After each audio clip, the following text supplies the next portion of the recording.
Okay, let me. Good evening, folks. It's 7 o'clock. I call the meeting to order.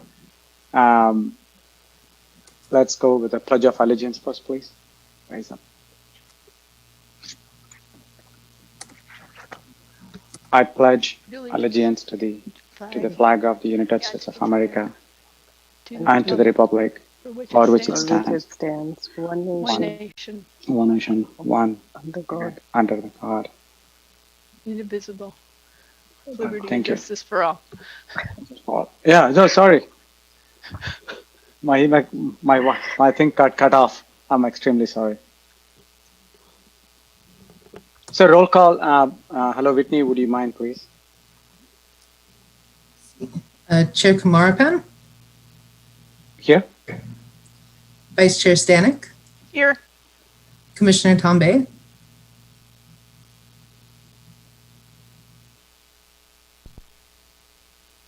I can see her, but maybe some audio issues, maybe. But we can see her, but I think we should go ahead. Commissioner Shu, Yeah. and Commissioner Bigor. Here. Excellent. Thank you, Whitney. So the first agenda item is the approval of minutes, and this is for the special meeting we held on May 14th, 2020. And the draft minutes were posted. The way in which I would like to do is that whoever has any comments, please raise your hand before we go and move it. And if you have it, and especially this meeting, and I have asked Whitney that, okay, I'm going to really allow each one because we were spending a lot of time in the last meeting passing the baton to Whitney, and Whitney opens it up, kind of, it creates a lot of facilitation issues. So I'm going to be the facilitator as well, where I'm going to let Whitney to focus on notes, taking notes, and other areas where it is. So I'm going to be a facilitator. So you can call me not a chair, but facilitator, which I'm very happy to. So if anyone has any comments on it, please raise your hand. I should be able to unmute you. This is another one. You just raise your hand and I will unmute and mute. Because that's easy. Otherwise, we'll be going back one after the other. I don't see any hands raised so far. Whitney, do you see it in your end? Maybe I do not know. I'm looking at it. Nobody raised hand anywhere. Okay. If that is the case, that's good. I'm looking for a motion to approve it. And can someone, and whoever it is, and this is the one, I don't know. You can raise your hand there and then I'll just unmute it.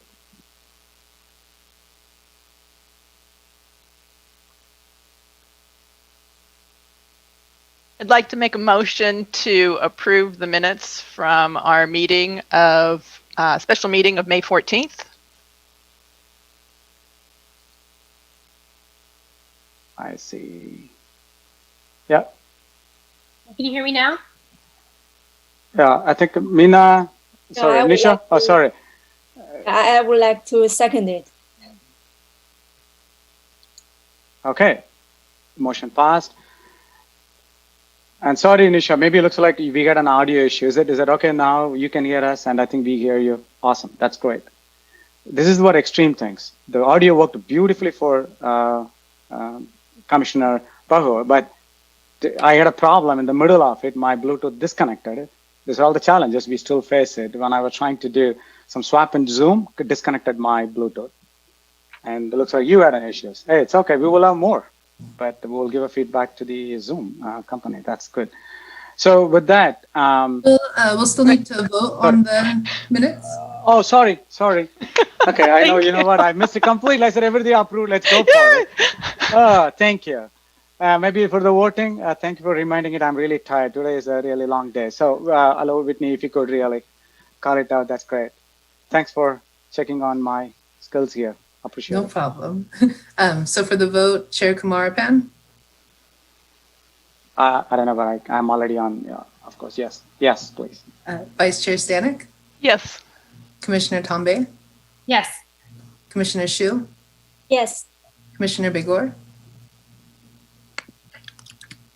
I think I unmuted her. Okay, yes. So motion passes unanimously. Excellent. Now officially, yes, it has been approved, cleared. So Joan was looking at it, and I know, welcome Joan again. And this is how we start, but we will learn every time. So please bear with us and tell us something if it's not. And I know Whitney used to keep us on track exactly, but Randy earlier, but now you. So we'll learn. With that, the second one, the postponement. We did a postponement, Whitney. So again, this is the one I want to bring it up because I do not know the process here. We did the postponements from our last meeting, and we said we will be, as per the minutes, it says that we will be bringing it in June 4th, but I don't think that we have it. I think we all talked about it. So those two items, what is the process? Maybe Joanne or Whitney, you can tell me. Because this is the two items we postponed from our last, with the note that we will bring it back on June 4th. And we are not, because of the other important item, we are pushing it out further, maybe next meeting or after. So I'm not sure how to handle that particular process. That might be an oversight between the transition from Randy. I know we had a meeting, but I think we might have lost that in the shuffle, so I apologize. We will make sure that that gets on the next meeting's agenda, the postponements. So if Whitney could just make a note of that, I apologize for the mistake. Oh, no, please don't. I think, as I said, we did it. We all discussed on the agenda for that. And somehow the fault is equally with us too. So I know you're kind enough to take all the blame on you, kind of. No, it's not Always. you. We do part in it. So with that, let's move on to the older business. And item number 2, which is the update on the coronavirus impacts to the Cupertino Parks and Recreation programs. And we got a staff report. I would like to, I'm sure, is it Christine or I don't know who is going to present, or Joanne, you're going to present it, I believe. Yes, but Vice Chair has her hand up. Oh, hold on. I'll need to unmute. Oh, sorry. Okay. Are we going to take general oral communications before we get to item 2? That's another. On this one too, see, it's a long day. Thank you. Thank you, Commissioner. So any oral communication? I don't see any. I see attendees, 12 attendees. And please, sorry, if you have any item which is not in the agenda, and if you want to talk about it, please raise your hand or whatever the method it is allowing you. I think, Whitney, is it that they will raise a hand too? And then we have to unmute them, is that right? The process? Yes, if they want to raise their hand to speak on oral communication on an item not.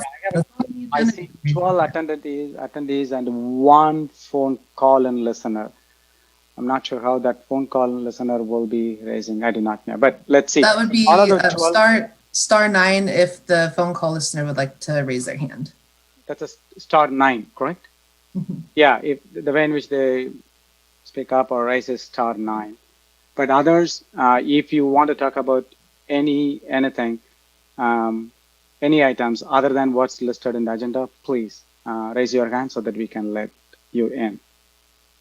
I'll give another 30 seconds, okay? That is 1 person. Manali Behur, I'm going to let, you're the first one, raise your hand. I'm just monitoring it. So I'm going to, I just allowed you to talk. And I unmuted. Sometime you also unmute at your end, if you don't mind, please. You can start. And Whitney, would you mind please timing for 3 minutes? Let's see whether we can hear Manali. Hello, hi. Hi, Manali. Okay, we can hear it. So go ahead, Whitney. Thank you. And your time starts now. I think we have 3 minutes. You see that if you are watching on the Zoom, you will see the clock running on it. So please go ahead, Manali. Okay, cool, thanks. Hi, everyone. I just wanted to talk to you guys today because I was wondering if the Parks and Rec Commission could do anything to support the Black Lives Matter movement and the protests that are happening. I know that these protests are happening in parks and stuff, so I was wondering if the commission would allow perhaps maybe us to draw like 6-foot diameter circles in white paint on the field so we can prevent the spread of COVID while also exercising our right to protest. That's one idea I had. And then another idea I had is I know that you guys fund activities in different ways, and I was wondering also in regards to COVID, if there was a way to set up like resource tents in our parks for protesters to keep them safe, and yeah, like with water and maybe, if possible, COVID testing. I don't really know if this is in the responsibilities of the Park and Rec Commission, but I thought I would ask to see if there was anything each commission and city council could do to help protect protesters. That's all I have to say. Thank you. Oh, great. Thank you so much, Manali. Typically, we don't respond it for all the oral communication, but since there is a subject related to it, if you could wait, and we will hear from Joanne in case if there is anything, it's perfectly okay to address it at that time. Thank you. Any other, let's see, I'm looking at it. Nobody raised any hand. If that is the case, I think, oh, okay. I see 1, 2 coming up one by one. That's awesome. And assuming that these are all for the items not in the agenda items. So next one is Jennifer Griffin. Hello, Jennifer. And I'm just allowed you. Let's see. Hello. Yes. This is mainly just so you all know that I'm the one on the telephone. So I do know that Okay. Star 9. I will be talking on 4, but I just want to commend you all for trying to keep the parks open during COVID. I think that with all the residents having been at home for so long, sorry, my TV just blew up here. I'm sorry. I'll turn that down. But a lot of people that have been at home are very. It's good to have the parks available, and we really appreciate all the hard work everyone is doing to allow there to be park access for people, because they really need to get out and exercise and enjoy the parks. Thank you very much. Thank you, Jennifer. Appreciate it. And let me see. Again, I know still I cannot lower the hand. I mean, no, it's gone. Okay, good. Thank you, Jennifer. I don't see anyone else. I thought some other person also raised, and then it's gone now. So no other attendees, the public raised a hand. I'm sorry? Chair, if I may. Yeah, please. Director, I was hoping, if possible, if the first speaker, if you are willing to share your information, your contact information, so that we can get in touch with you after regarding this as well. I know we're going to have an agenda item more directly related to COVID-19 and what the Parks and Rec is doing in terms of our programming, but it would be great if you're comfortable to share your contact information with the directors so that we can get in touch with you after the meeting as well. Thanks. Great. Thank you, Commissioner Tampe. So then let's move on to the written communications. I did have one. Whitney, we did have one written communication, I believe, right? Before we go into the old business, yes, because I know that's.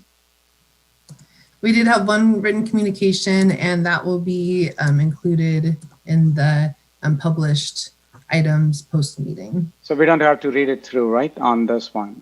It is there available for the people. Whoever written it, I think it's available as part of the packet. Thank you. So now I think we are going to the old business officially. So again, I would request our new director, welcome aboard again, Joanne, please. Honorable Chair, members of the Commission, I'm so happy to be here. Again, my name is Joanne Magrini, and I am the new Parks and Recreation Director at the City of Cupertino. And I'm so happy to officially meet you all. I know that I kind of snuck into the last meeting to kind of be a fly on the wall and get up to speed. Although the last couple of weeks have been very crazy trying to get up to speed and finish my other job. But I'm here tonight to provide you an update on the coronavirus impacts to Cupertino Parks and Recreation programs. Can everybody hear me okay? Oh, yes. Okay, great. Sometimes I'm a little too loud, actually, I've been told. So no. A new amendment was made to our order. And Whitney, if you wouldn't mind sharing your screen now for the update. I just thought it was a good idea to also provide a visual for this, because I'm actually more inclined to see, not just hear. So I'm aware that other people, learn differently or take information in differently. So I was hoping to just be able to provide an update from what has changed from the May 14th meeting that you had to the June 4th meeting tonight. So these are the changes to the Santa Clara County shelter-in-place order effective at 12:01 a.m. on June the 5th. So some of the minor changes are that now camps and childcare and other educational and recreational activities are for all children, so not just children of essential workers, which is, I think, what you discussed at the last meeting. So that has been opened up. The other item that has come up is that outdoor swimming pools are available to reopen as of tomorrow. We will not be reopening as of tomorrow. So we are still researching the logistics and many other things involved with possible reopening. But there are restrictions of reopening a pool, and some of them refer to one swimmer per 300 square feet of pool surface area, pool space, and then having additional staff to monitor social distancing, and then no use of the locker rooms. The restrooms are available, but no use of locker rooms. So we're still trying to iron out. We had planned to have the pool closed for the summer based on previous orders. So we're looking at that, and we will certainly share any updates once we have them with you. The other additional activities that are allowed within the restrictions are automobile-based gatherings and drive-through events. And so no more than 100 vehicles, and then may be present at one time. And then food and beverages and concessions cannot be sold or provided. And so there are some additional restrictions with that. The one that I think you'll be most interested in is the outdoor and athletic activities. So I want to be specific because we get a lot of questions about this. So I'm just going to take a minute to explain it in as much detail as I possibly can. So no more than 2 households or living units may engage in these activities at any one time. And let me just go back. I have a lot of paperwork here. Let me just go back and say that these are non-contact recreational and athletic activities. So again, no football. Anyhow, so again, no more than 2 households or living units. No equipment may be shared between households or living units with the exception of balls, frisbees, and projectiles. So that is an interesting update. All activity. Pardon my ignorance. What's a projectile? I'm not really sure. I would assume, like, I'm sure you could toss the football, one person to another. You just couldn't tackle. I guess anything. I guess you could play lacrosse and toss the ball from lacrosse. So I guess that's a ball. I don't know what projectile. I don't know, boomerang. I don't know. There's so many sports these days. I'm not even going to attempt to possibly go over them all. But if you have a question and you need clarification, certainly let us know and we'll try and provide an update. But that's an odd one. All activities with members of another household or living unit must occur entirely outdoors. And members of separate households or living units must remain at least 6 feet apart. And then the last one on this is that face coverings must be worn when recreating with members of another household or living unit, except when actively exercising or by people who are exempt, according to the face covering orders. So that's clear as mud, I'm sure, but if you need any help, navigating that, feel free to direct people to us to help, help them understand what can and cannot be done. So again, it's a little bit more flexible, but there are still restrictions. So I wanted to also announce that as of tomorrow, the use of dog parks is going to be allowed. So I believe we have a dog off leash area as well as a dog park in the city of Cupertino. And so it says no person shall enter a dog park if it is not possible to easily maintain at least 6 feet of separation from all other persons. And that face coverings must be worn at all times, except for the people who are exempt by the face covering orders.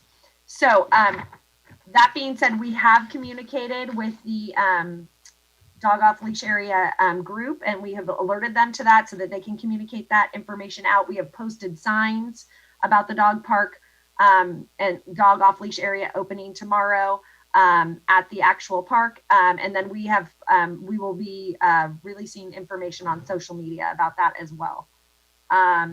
So I also wanted to just let you know we're continuing to offer virtual recreation classes that are extremely popular. Staff are continuing to conduct senior wellness calls and food deliveries. And then, of course, the awesome Cupertino Cares initiative that I can take no credit for or say I had any association with, that has been extremely successful and well received by the community. So those are the changes and updates to what is currently the order. Again, these are just amendments to the current order. I'm happy to take any questions. Great. Thank you, Joanne. I think it's a lot. And only one question before I let the public to have any questions on it, on this World Health communication. But quick one, all this information is available on our website? Is that right? I believe that it's posted on the Cupertino coronavirus locate. I think they update all of the orders on all the amendments to the orders on that website. But Whitney or Christine, correct me if I'm wrong. Yes, there are daily updates that are posted from the city website, as well as we are trying to also, as these updates come through, notify the public through our social media as well.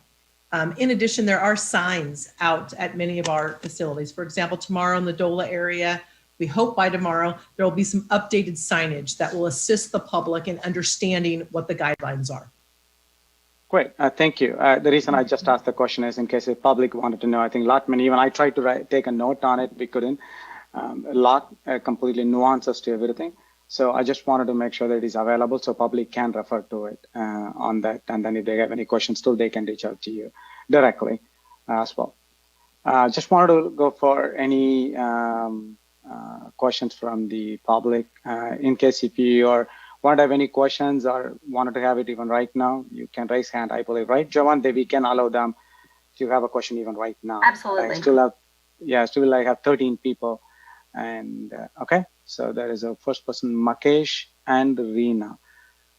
Let me, Whitney, I think you are ready. Your 3-minute clock is beautifully getting ready. Okay, so I'm going to allow Makesh and Reena to talk, and I unmuted it. And I think you can go ahead, Makesh. If you could speak up, make sure that we hear you before we start the clock. Hello, Makesh and Reena.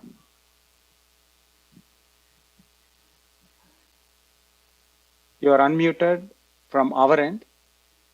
And in case if you muted at your end, you may have to unmute as well.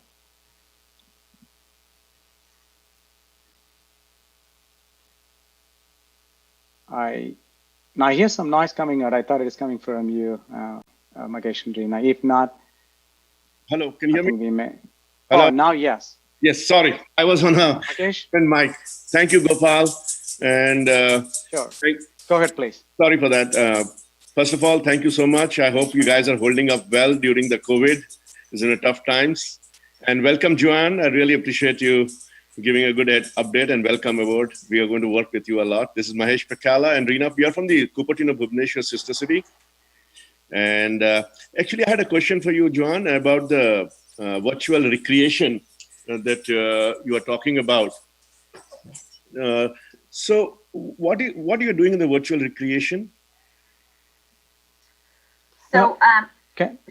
Sorry, go ahead. Is that your only question? I want to take up. I know you have 3 minutes. Second follow-up is actually I work for Amazon. We do a lot of virtual games. And I was wondering if I can help you in any way. Like, we do something like for the kids, Deep Racer, There's one event where we race the cars, or there's some. I can talk to you offline about some virtual games from Amazon side, AWS actually. So that piqued my interest. That's I want to do, butt in a little bit and ask you that question. Great, fantastic. Thank you so much. Absolutely. As for virtual recreation, I think. Oh, sorry. Go, Paul. I'm sorry. No, I just want to make sure. Thanks to Makesh, and then I can get him off of the line, and then you can. So. Yeah, go ahead, please. Okay. So my understanding, and again, it's my 4th day here at the City of Cupertino, and I'm quickly getting up to speed on many things, but I may need some help from Christine to help answer these questions, as well as Whitney. But my understanding is that right now we're doing virtual recreation classes. And so those are very popular. And we're doing them for seniors. There's Zumba, there's Pilates, there's a wide range of different offerings. But I might be missing some stuff. So I'm going to actually turn it over to Christine, because she presented last night at the Library Commission and she did a fantastic job. So I'm just going to be quiet for a minute. Sure, and maybe, thank you, Joanne. I think this we can add it into as part of the update. Typically, when we give the, I do not know whether we respond for every question from public. I don't know whether we will respond right away. So we have taken the input, and for the person who asked Makesh, and then we will respond it, and then through emails, or he can connect with you or Christine. I think. My apologies. No. So I just wanted to, that's the way we wanted to follow. So great, thank you. Now, since there's no public, I'm just looking at it, still there are 13 attendees, no others raised their hand. So I think it's primarily, internally. Before I let everyone, I think Commissioner Bahu raised the hand first, and then Commissioner Tambe. So what I would like to do is that typically we used to have the clarifying questions and discussions I would like to cap it, given that we have another huge item to talk about it at length. And we also experienced that a long running of those meetings. So what I would like to do is that let's combine both the clarification questions and discussion partly, and each one 5 minutes. Let's take it the first round. Let's take maximum 5 minutes, each commissioner, not more than that. And then we will go round table, whoever raise their hands will go round table. And then if really needs a little more detail, this one, I think I may really push it to the next agenda item, and then we will go to the other one, because we have other huge one, which is, I'm sure that a lot of attendees are waiting to hear from us, and I don't want to put them on hold for long. So with that one, I see Commissioner Bahu, you raised the hand first, so I'm unmuting you now. This is part of clarification question as well as discussion. You can combine it together. Okay, thank you very much. So really all I wanted to sort of clarify and as well talk about is the fact that, the city staff is doing an excellent job in keeping us updated on what's going on the COVID-19. Thank you for your update, Joanne. That was awesome. One just recommendation I have, there've been more than a couple of questions to the commission directly, asking for clarification. Can we play this game, that game? To give an example, tennis, cricket, things like that. So you can save everyone a lot of trouble answering this if we can just take an action item to maybe update whatever the rules are by the Santa Clara County, because that stands over anything we can come up with. So put those things and maybe, get clarification from Santa Clara itself to say, okay, these are allowed. This is what is, allowed underneath it with these specific examples. So we don't have to keep repeating ourselves to everyone who asked that question. I suspect, given summer is coming, that there will be a lot of questions along the same lines with kids, all over the place and people trying to entertain themselves and as well as their children. So I can yield my remaining time. I don't have anything else to say. Thank you. Thank you, Commissioner Bahu. Next one is, I'm going to unmute Nisha Tambe. Commissioner, please. Thank you so much. And I really like this 5-minute cap thing. It's working for me. So a couple of things. First thing I wanted to address was you had mentioned those people who are allowed to be unmasked. wanted to know if you had any clarification, Director, on what it means to be okay to be unmasked. I just want to make sure that's very clear so that our park goers know that for the majority of you, you are still expected to wear a mask. So if you wouldn't mind pulling that up, and I see you kind of looking for the specifics on that. So my second question is also around the protest that's happening. I believe it's this Saturday for Black Lives Matter, and a caller had called specifically about that and spoke earlier. And so I do think that, I want to make sure that our parks are prepared and ready for this, very American and patriotic expression of the First Amendment and our right to assemble. And so I was wondering, what are the steps that our department is planning on taking to support the protesters and to make sure that everyone is safe while they are there, exercising their constitutional rights. Excellent. Thank you, Commissioner Tomley. And before Joanne answers, I see Commissioner Zhu, so I'm unmuting you. Oh, Please hi. go ahead, Commissioner. Yeah, I just want to thank all the city staff who made it happen, and they're going to open our parks and facilities gradually during summer so people can have chance to get more fun activities. And I support Sashi's suggestion, put those detailed rules down. Otherwise, for playing tennis, how to protect us and others. We need to know more helpful things about that. And for the swimming pool, I have a clarification question. So how can we make sure people keep social distance? Does that mean we have to limit the people who enter the swimming pool at Blackberry Farm? Yeah, that's my question. Just this. Thanks. Thank you, Commissioner. I do have one question. I don't see any more hands raised, so I'm raising my hand now. I have one question, Director Joanna, and then you can answer for all the questions we got to whatever you know. So the one question is exactly the same as Commissioner Tampe asked. I noted down. They asked about whether one of the callers asked about whether we are going to help on putting those circles to be into the 6 feet apart, and then are we going to provide any tents? These are the requests, and it'll be great if you could just apprise you or Christine, someone can apprise. Is there any plan in helping them? If not, what is that steps we plan to take? And I think this is coming up on tomorrow, I believe, or day after. Sorry, not tomorrow. It's on June 6th on Saturday. That's what I heard in the city council asked for. So that's one. The second question, I think you already asked it. Some of these things are very complex to understand. For example, mask. And then I know for the swimming pool, you said so many square feet means then you will allow one person per square feet. And it's going to be a lot of challenge in monitoring and enforcing sometimes, because again, enforcing, I use that word simply because for the safety of the path, the safety of the public. So these are the guidelines, not because a guideline we need to do it, but it's all done with safety in mind. But it's going to be really tough I'm just looking at from my perspective as an individual. It's going to be really hard. And are we ready for it?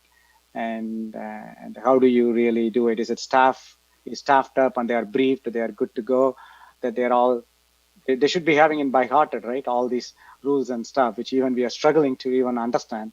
So it's going to be really difficult, and what's the plan on it? So if you could just take some time, whatever you know, Joanna. I think the first meeting, I think we are putting you on a spot, many of those things. So please bear with us.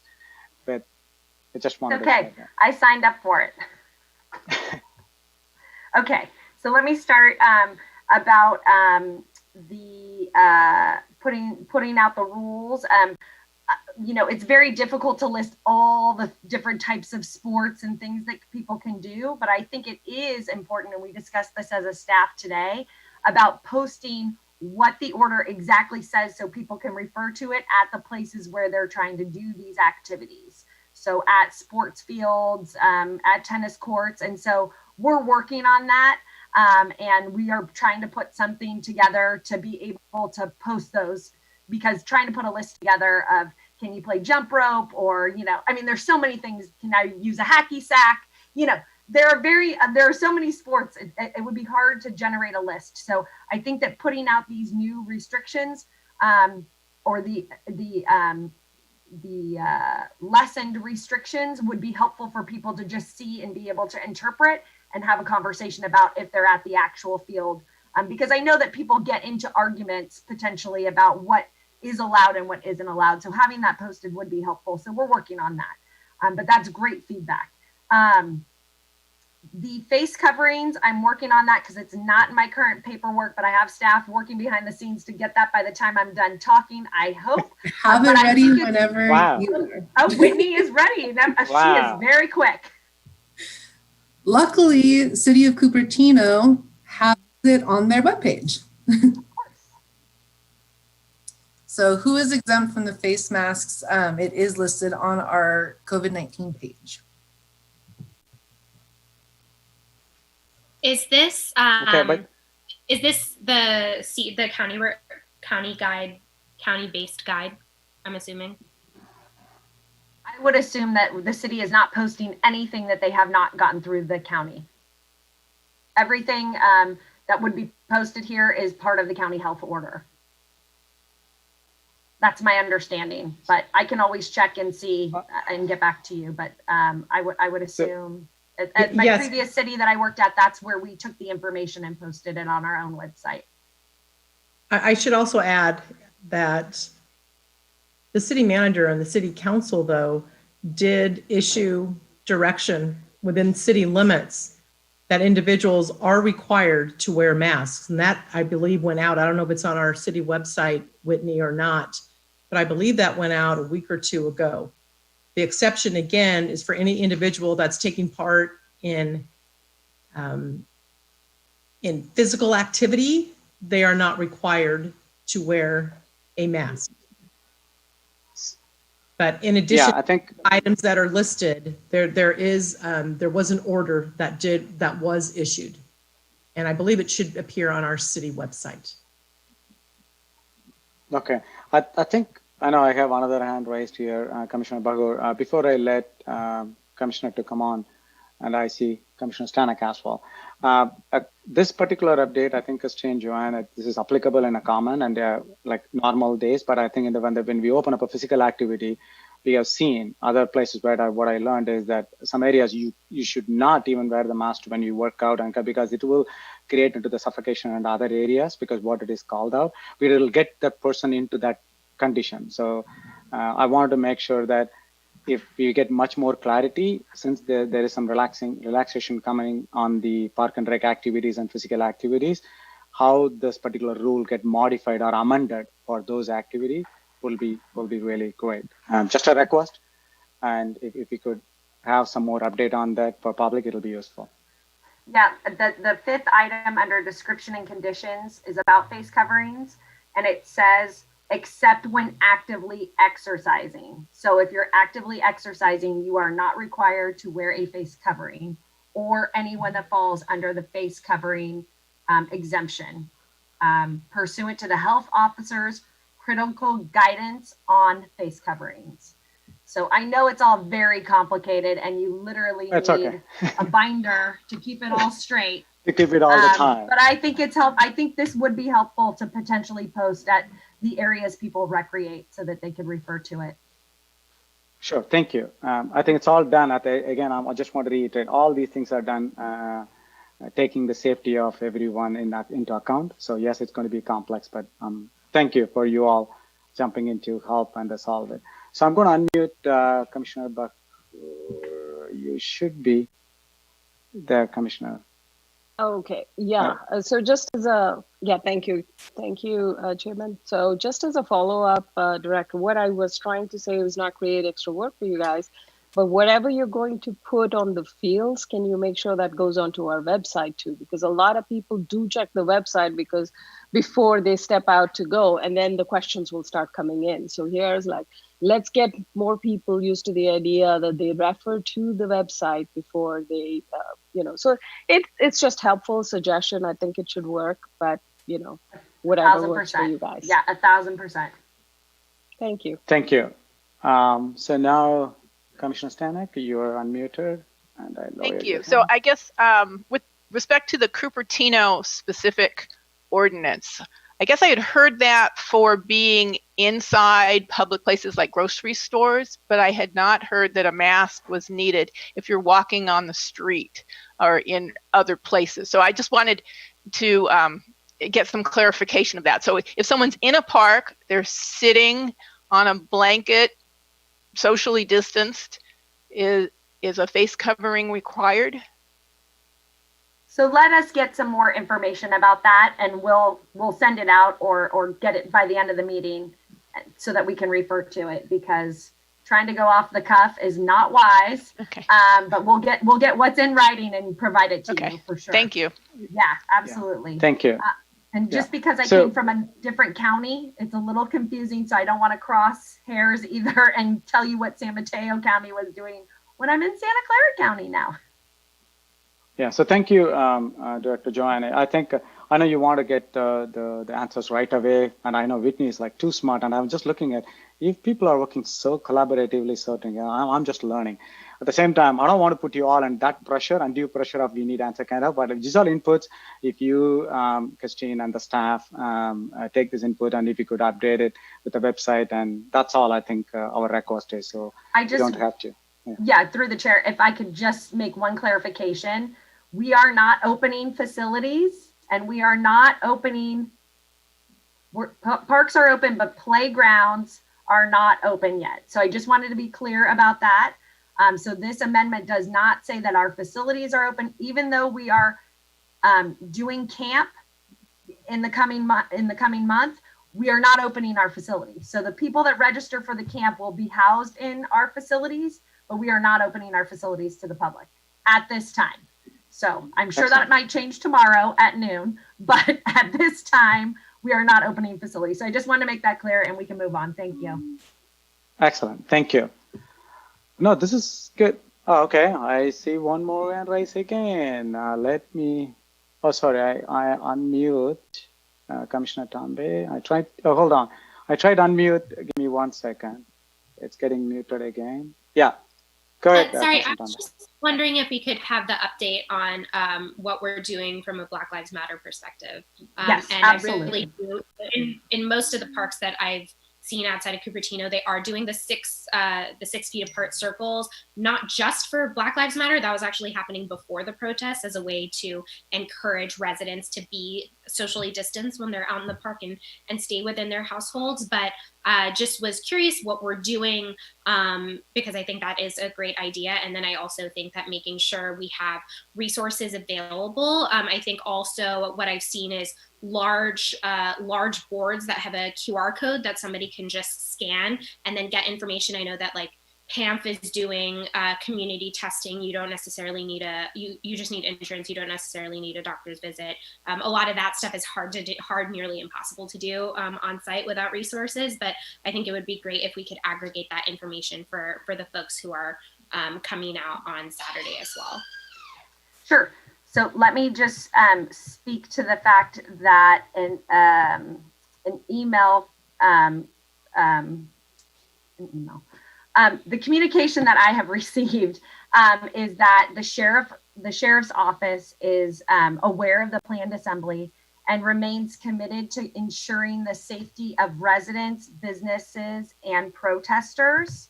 Now, again, I don't want to tell you that I don't know anything, but I really have been here for only 4 days. I really will take the information that you and your concerns, but at this point in time, Parks and Recreation has no role specifically, or I have not been specifically told about any role about the upcoming assembly on the 6th, but I will certainly take this information back and provide it. I do agree with the circles. I know that it's out at Dolores Parks for the parks in general, but I will provide this information back to the city employees and make them aware of the concerns and suggestions that are great.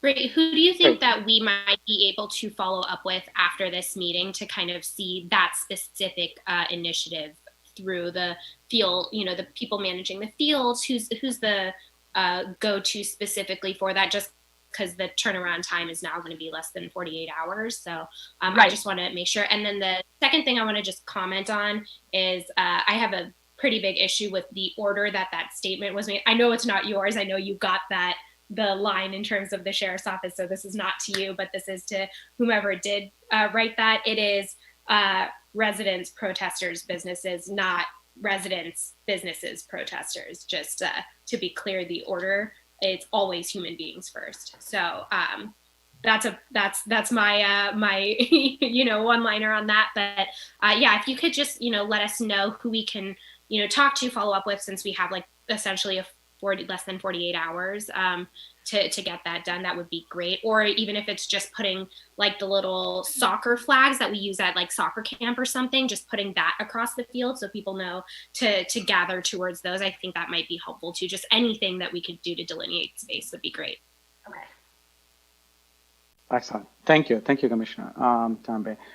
Joanne, thank you. And I think looks like you're taking notes, and looks like you may be on a third or fourth page. So we just completed the one line item. So bear with us. We are going for the next one. So thank you.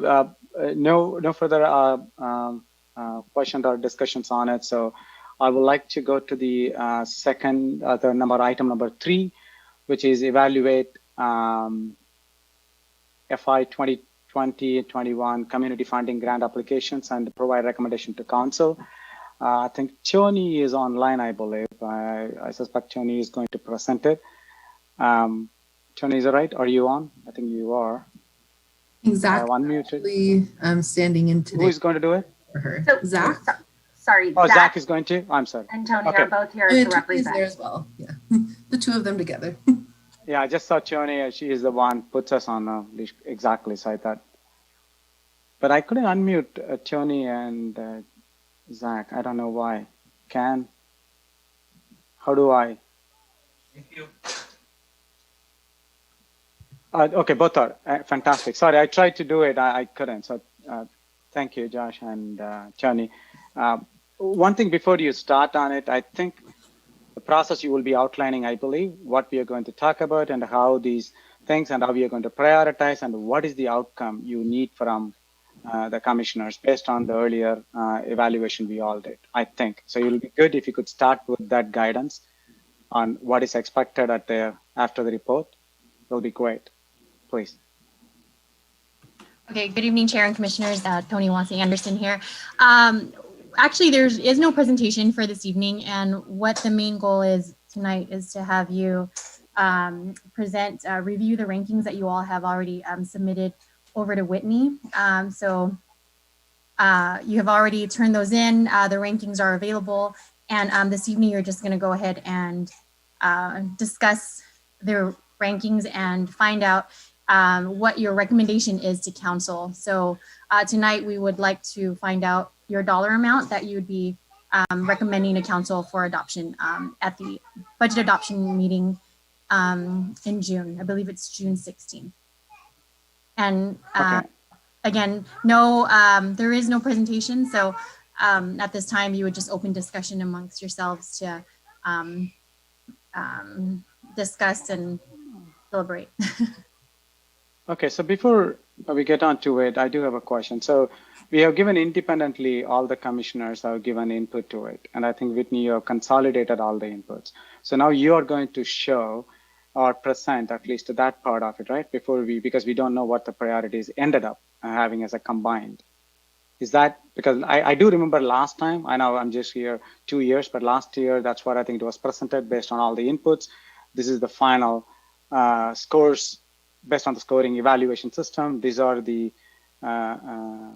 community fund priority. You ranked it kind of. I think we get to see it because this is the only time we see it all together.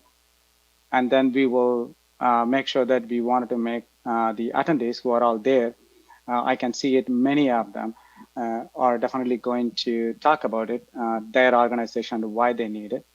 And then we will go into the individual discussion within commission, correct? That's the order, if I remember correctly, like we did last time. And if that is the case, Whitney, is it you have that report you'll be presenting to us, I believe? Or at least that report? I do have the shared consolidated. Yeah, but I did, I think Commissioner Tembe was unable to access the document, and so I just received those scores. So if you're able to take maybe the public comment first, and then I can consolidate those real quick. Oh, okay. With what I had. Sure. So, okay, if that is the case, I just wanted to go to the public comments, the oral communication on this particular topic. But typically they see the report completely and then they will start. I think that's what we made it. But yeah, right so now, if it is correct, Commissioner Tom, you were earlier. Yeah, I just wanted to apologize to Whitney because I was not able. I had some trouble accessing documents and was not able to get that to her in a timely manner. So she's working on incorporating that right now. So my apologies to the commission as well as the folks that are in attendance. But she's adding those in, and then we'll see that really shortly. Okay. Whitney, but I don't know what I did. I think when I tried to do it, you were mute. Okay, great. So maybe if that is the case, I think I just wanted to put it, let's open up for oral communication for the folks on it. I already see hands raised. And this is the item. We are going to put together the final consolidated a little later once it is ready, which our staff Whitney is working on. In the meantime, we would love to hear from you, because you're here to talk about your organization on support of it. So let's go through it. I see the order of it. I'm just going to open it up, and you have 3 minutes. And then I think, Whitney, since you are working on it, I'm going to time it. Because as I said, I'm a facilitator. Thank you, I appreciate that. Not a chair, so let's do that one. Let me go to the timer. Give me 1 second, please. David, sorry. We're just learning those 3-minute timers, how it works. Got it. So I think I will be sharing that as well. Let me allow David Fung. You're the first one. Yes, hi. Hopefully you can hear me. Oh, yes, David. So you can go ahead. I'm just putting the timer in case if you need. Or I will alert you. Yeah, okay. Thank you very much. I'm actually a sitting planning commissioner here in Cupertino and a former Parks and Rec commissioner. But today I'm speaking to you as a citizen and as a board member of Friends of Deer Hollow Farm. We're one of the applicants for a grant tonight. You've had a chance to see our application. There was a follow-up letter that we sent as well, and I sent an email to you as well last night. I don't really have anything too much to say outside of that. You know, our grant application tonight is a couple of years ago, the city manager directed that these grants were best applied for, you know, a specific activity or a specific project. So we switched from kind of having it be part of our general funding to, you know, targeted projects. In this particular case, it's quite a large project that we're undertaking. It's the largest capital project we've ever had at Deer Hollow Farm. If you've come and visited us before at Rancho San Antonio, the first thing you see and the main thing you see, the reason you know you're there is there's a big white barn right on the path. And this is the barn that we're renovating. The project is a large one. We believe it'll probably be about $400,000 for this renovation by the time we complete it. We were lucky. We received a state behest directed toward a project at the farm.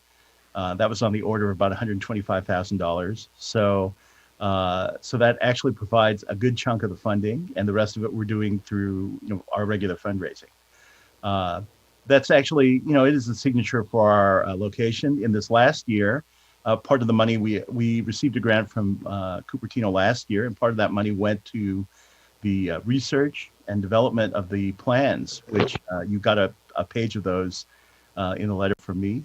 We are at 90%, and right now they are at the County of Santa Clara. We're on county land at the County of Santa Clara. trying to get our permits. So we feel that we're ready. We're pretty much ready to begin construction, and we hope that we hope the city can support us in making this happen. Part of the research, our farm is 160 years old. Nobody knew how old the farm was, but the research that we had done as part of the plan prep showed that this is probably, the barn as you see it today was probably built around 1950. And so we're really hoping to do the renovations we require so that it will be ready to go for the next 50 years. With that, any other questions? David, yeah.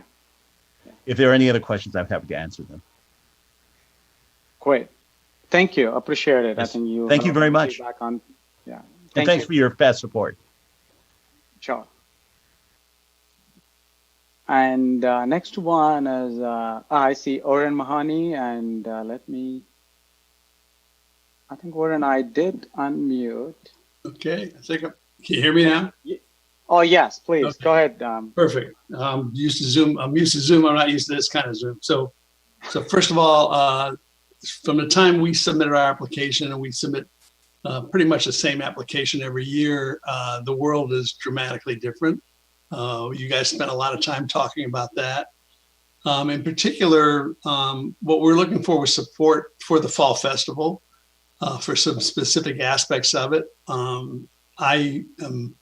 While we haven't officially said that we're not going to have a Fall Festival in September, I don't think we're going to have a Fall Festival in September. I think that's a little early to be having large meetings. So I want to talk about two parts of this now.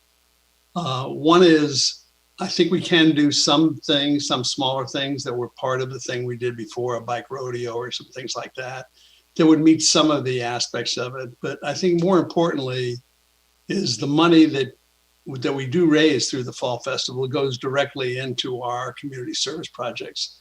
So Whitney, if you could bring up that one slide, that'd be great. So Cupertino Rotary is the largest service organization in the city. We have about 215 members now. Most of our community projects already have a lot of hands-on component. That's had to change as we've been restricted as well. So what we did is we did a pivot already. So this is what we've done already for COVID-19. So we already shifted relief money to 6 nonprofit partner agencies. Home First, that has a shelter in San Jose, JW House that supports medical people over at Kaiser. Our Daily Bread is in Sunnyvale and delivers free food. Uplift Family Services does family helping. You all know about West Valley Community Services and YWCA. So we've already done that with money. We weren't able to do much hands-on, but if you turn to the next slide, we were able to do a little hands-on. This was an interesting project we did where we partnered with one of our fellow Rotary clubs in Taiwan, and they actually sent us face masks early on in the process. You can see this is back in April, and we distributed them to El Camino Hospital, Sunnyview, the Sheriff's Department, West Valley Community Services, Home First, and the high school district, and the next one too. It's just a little more detail on that. So I guess I'm here to say that I hope we can still get the money. I can guarantee, first of all, whatever we can do to still deliver some of the health and safety fair and some of the things that we did. But more important than that, I think I can guarantee that the money will go directly to community services. And you may ask, why not deliver the money directly to community services? And I think you have 10 seconds, Oren. In this case, it's the hands-on that we can do to leverage your money as well. So thank you for your support in the past. Thank you very much. Great. Thank you, Oren. Appreciate it. Let me go to the next one is, I think, Josh Sello. You're allowed to talk. I unmuted it. Good evening, Commissioner. Please. Can you hear me? Yes, we can. But the voice is coming a little bit feeble. So if you could speak up a little bit close to the microphone, that'll be great. Sure. Is that better? Much better. Awesome. Good evening, Commissioners. My name is Josh Sello. I'm the Executive Director of West Valley Community Services. We've been serving the West Valley for more than 48 years, providing a variety of critical basic needs services to low-income and homeless individuals and families.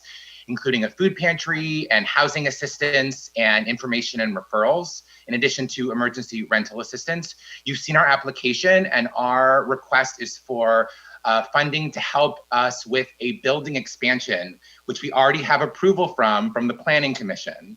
We're looking to expand our food pantry, and as a result of COVID-19, we've actually changed the layout to better serve a 6-foot interval between each client as they're shopping for food. It's one of the unique things about our pantry. It's a shopping pantry. We've had to pivot a little bit. As you probably know, if you've seen in the Mercury, we've had about a 500% increase in demand since the beginning of March as the result of COVID-19, and about a 200% increase in rental assistance. We were already really bursting at the seams. Our building was built in the early 2000s, and it was already too small when it was built. So now we're really struggling to keep up with the demand that we see will continue for the foreseeable future. So to that end, we're looking to expand our food pantry and offices so we can better serve the growing demand in the West Valley. I'm pleased to say we've reached 76% of our goal for the project overall. And I'm hopeful that you'll allocate the funding we need, which will bring us one step closer to bringing this project to fruition. We're hoping to be able to begin construction later this year. Thank you very much. Thank you, appreciate it. The next one in line is, I think, Magesh and Reena. I have unmuted you. Hello, Magesh. Hello. Go ahead. Hello, Gopal. Hello, good Yes. evening, commissioners. It's very difficult to go after Josh, the West Valley Community Services. Again, my name is Mahesh Pekala. I'm from the Cupertino Bhubaneswar sister city. I'm on the board of directors. And we just recently actually did a Hunger Be Gone live event along with West Valley Community Services. And it was very well received. We got around 80, 90 people attending that conference. Anyways, what we are doing here from the sister city, this is the first time we have applied for the grant. Our goal is to do couple of things, but the main thing that we have mentioned here is the event. First time we want to do, I don't know whether you know, there's a place called Konarak in Bhubaneswar, and Konarak is known for the art and culture. So we wanted to do a cultural festival called Konarak Dance Festival in Cupertino. And that event would be actually involving all forms of dance and is mostly targeted for a fundraising for the Cupertino sister city. And that's the one. And we would be getting people coming in from India as well, from different parts of India. But basically, they're very well accomplished dancers from Tamil Nadu, from Andhra, from Odisha, all over. And music, like music, sitar players, those. So it's a very intense dance festival. And that's one of the things that we want to do. And that would help us build do a culture exchange, an art exchange between India and Cupertino. That's one thing that what we are trying to do. But based on the current COVID situation, we were supposed to do it in every May, but now we don't know. But we are targeting, hopefully, we'll do it in September, October. I don't know. We all know it's all fluid.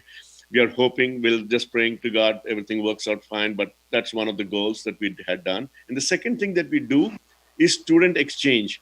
We get kids from a school from Bhubaneswar, and they come over and live with families here in Cupertino. Similarly, we take kids from Cupertino to India, and they spend time with the families out there, as well as basically that's kind of an exchange where we have to fund parts of it and also make sure the right chaperones are sent. We have to fund them. So these are the two main projects. There are many other, because of COVID, we also are now doing other local projects along with West Valley. So those are the things that why we requested this funds, and we'll really appreciate if you can support us, get us started in our fundraising efforts and the exchange programs. Thank you, Mike. You were perfectly on time. I forgot to even warn you, but you're on time exactly. Thank you. Appreciate it. Thank you, commissioners. Really appreciate it. Thank you. Thank you. So now the next one, and that is that I see Margot Seidner. Sorry if I pronounce. your name. I'm trying to unmute. I couldn't. Maybe okay, perfect. Now. Yes, we can hear you. Okay. Good evening, commissioners. I'm Margot Seidner. I'm the CEO of Breathe California of the Bay Area, Golden Gate, and Central Coast. We've been serving the Santa Clara Valley for over a century, since 1911. And as we are the clean air and healthy lungs people. So we have a mission to fight lung disease in all its forms and to work with our communities to protect lung health. As you can imagine, our agency has never had more demand than it has now. First, we had the vaping epidemic and the wildfires, and now there's COVID-19, which is a respiratory disease that is not only more serious in all people who have lung disease, but also for a lot of our other vulnerable populations that we serve, such as seniors, and also for those who continue to smoke. So we have a big job to try to keep our community apprised of what's going on in COVID-19, and also to help them and to help those who are most at risk, and sometimes to provide some understanding of how they feel. We've just, for instance, started something called Ask Your Doctor, where seniors can call in and chat, and just to not be isolated and have those fears that they might have for COVID. So last year you funded us for the first time, and we had $2,500, and we were able to triple the number of people we thought we would serve. We served 6,590 residents of Cupertino, and we had only projected 2,000. This year, we are being entirely reasonable and honest, and are saying that we're probably going to serve 3,000, even knowing that we served all those people last year, because we are in new times. And after all, we are the people telling seniors to be super careful and cautious about everything. So we also have to make sure that we're not encouraging them to go to huge events that we normally reach them at. We're going to have to work closer with a lot of our partners there in Cupertino so that they can reach the seniors for us, because we want them to shelter in home as much as possible until it's really, really safe. So we have a lot of senior partners, but we would welcome, even if you don't fund us, we would welcome to be in more partnership with the city. When I heard Joanne McGreeny say that you have a senior wellness cause, we have lots. You have 10 seconds, just to. We have volunteers who could probably help you with that. So we're seeking 4,000 to serve 3,000, and we made all our goals last year, went over our goals in 2/3 of the year. So we feel confident we can do that. Thank you. Thank you, appreciate it. Next one is Matthew Daughter. So I will try to unmute, but I think staff need help. Okay, got it. You are unmuted, Matthew. Yes, hello, my name is Matthew Daughter. I'm the Executive Director of Santa Clara Valley Audubon Society. Can everybody hear me okay? Yes, please. Good. So we were founded in 1926. So we've been in existence for nearly 100 years. And for decades, we've run an annual education festival at our facility in Cupertino at McClellan Ranch. And 4 or 5 years ago, we decided to merge the festival, our education festival, with the Cupertino Festival. And now the combined festivals are called Wildlife and Harvest Festival Day.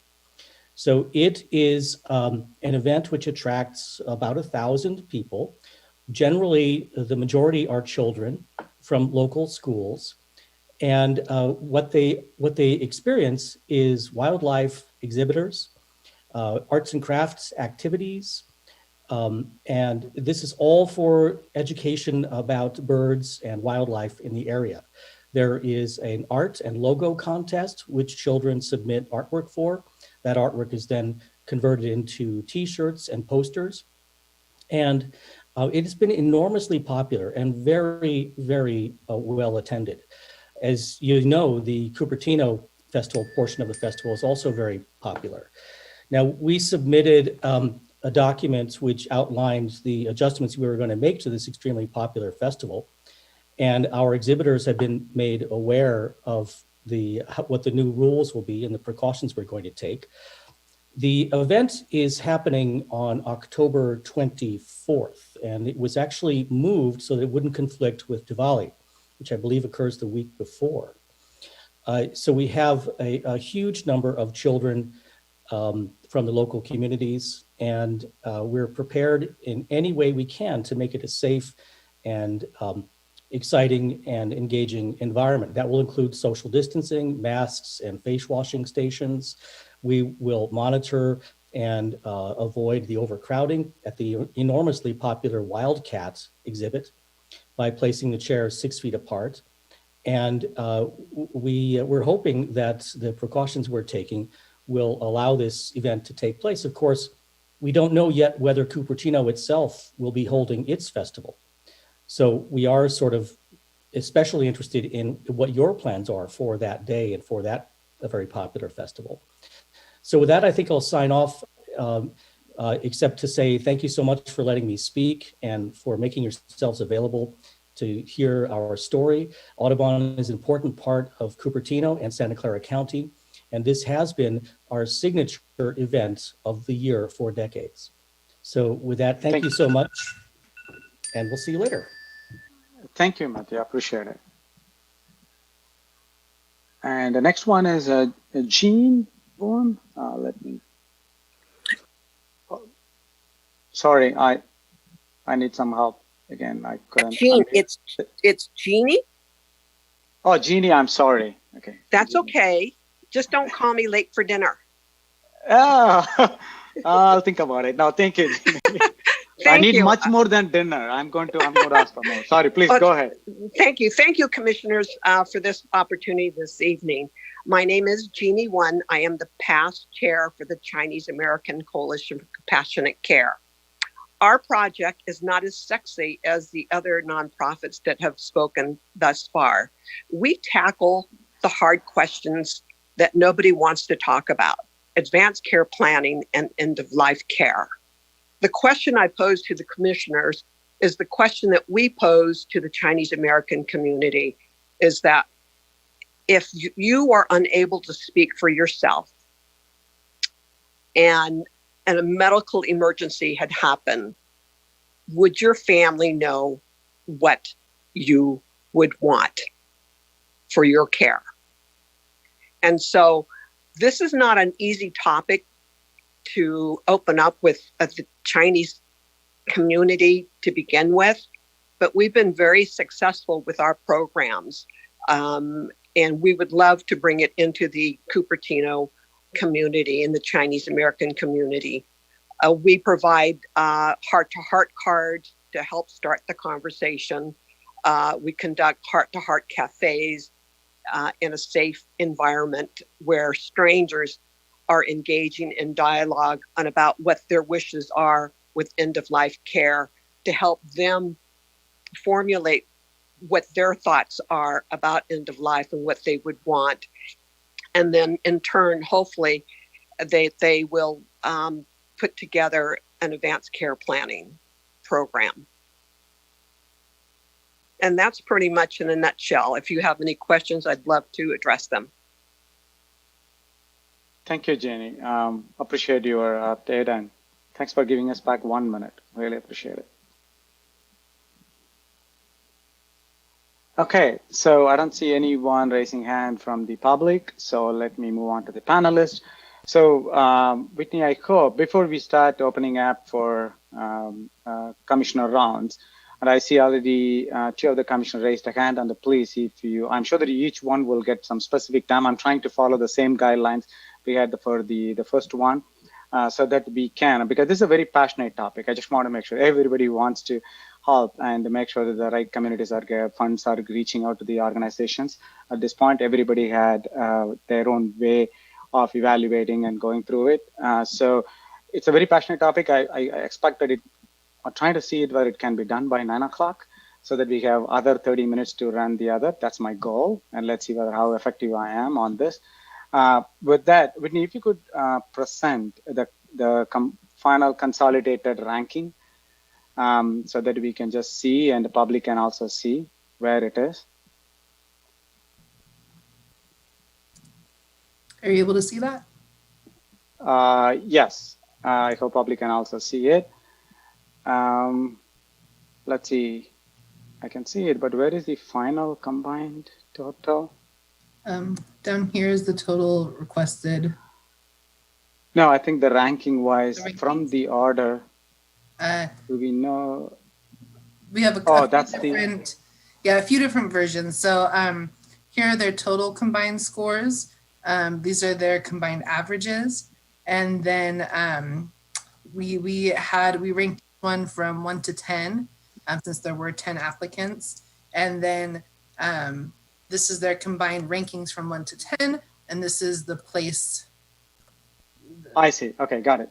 Okay, so the final, what you see on the LOE is the final ranking. If I have to do stack rank them, that's how it comes 1, 2, 3, 4 based on overall score, correct? I think that's how I see it.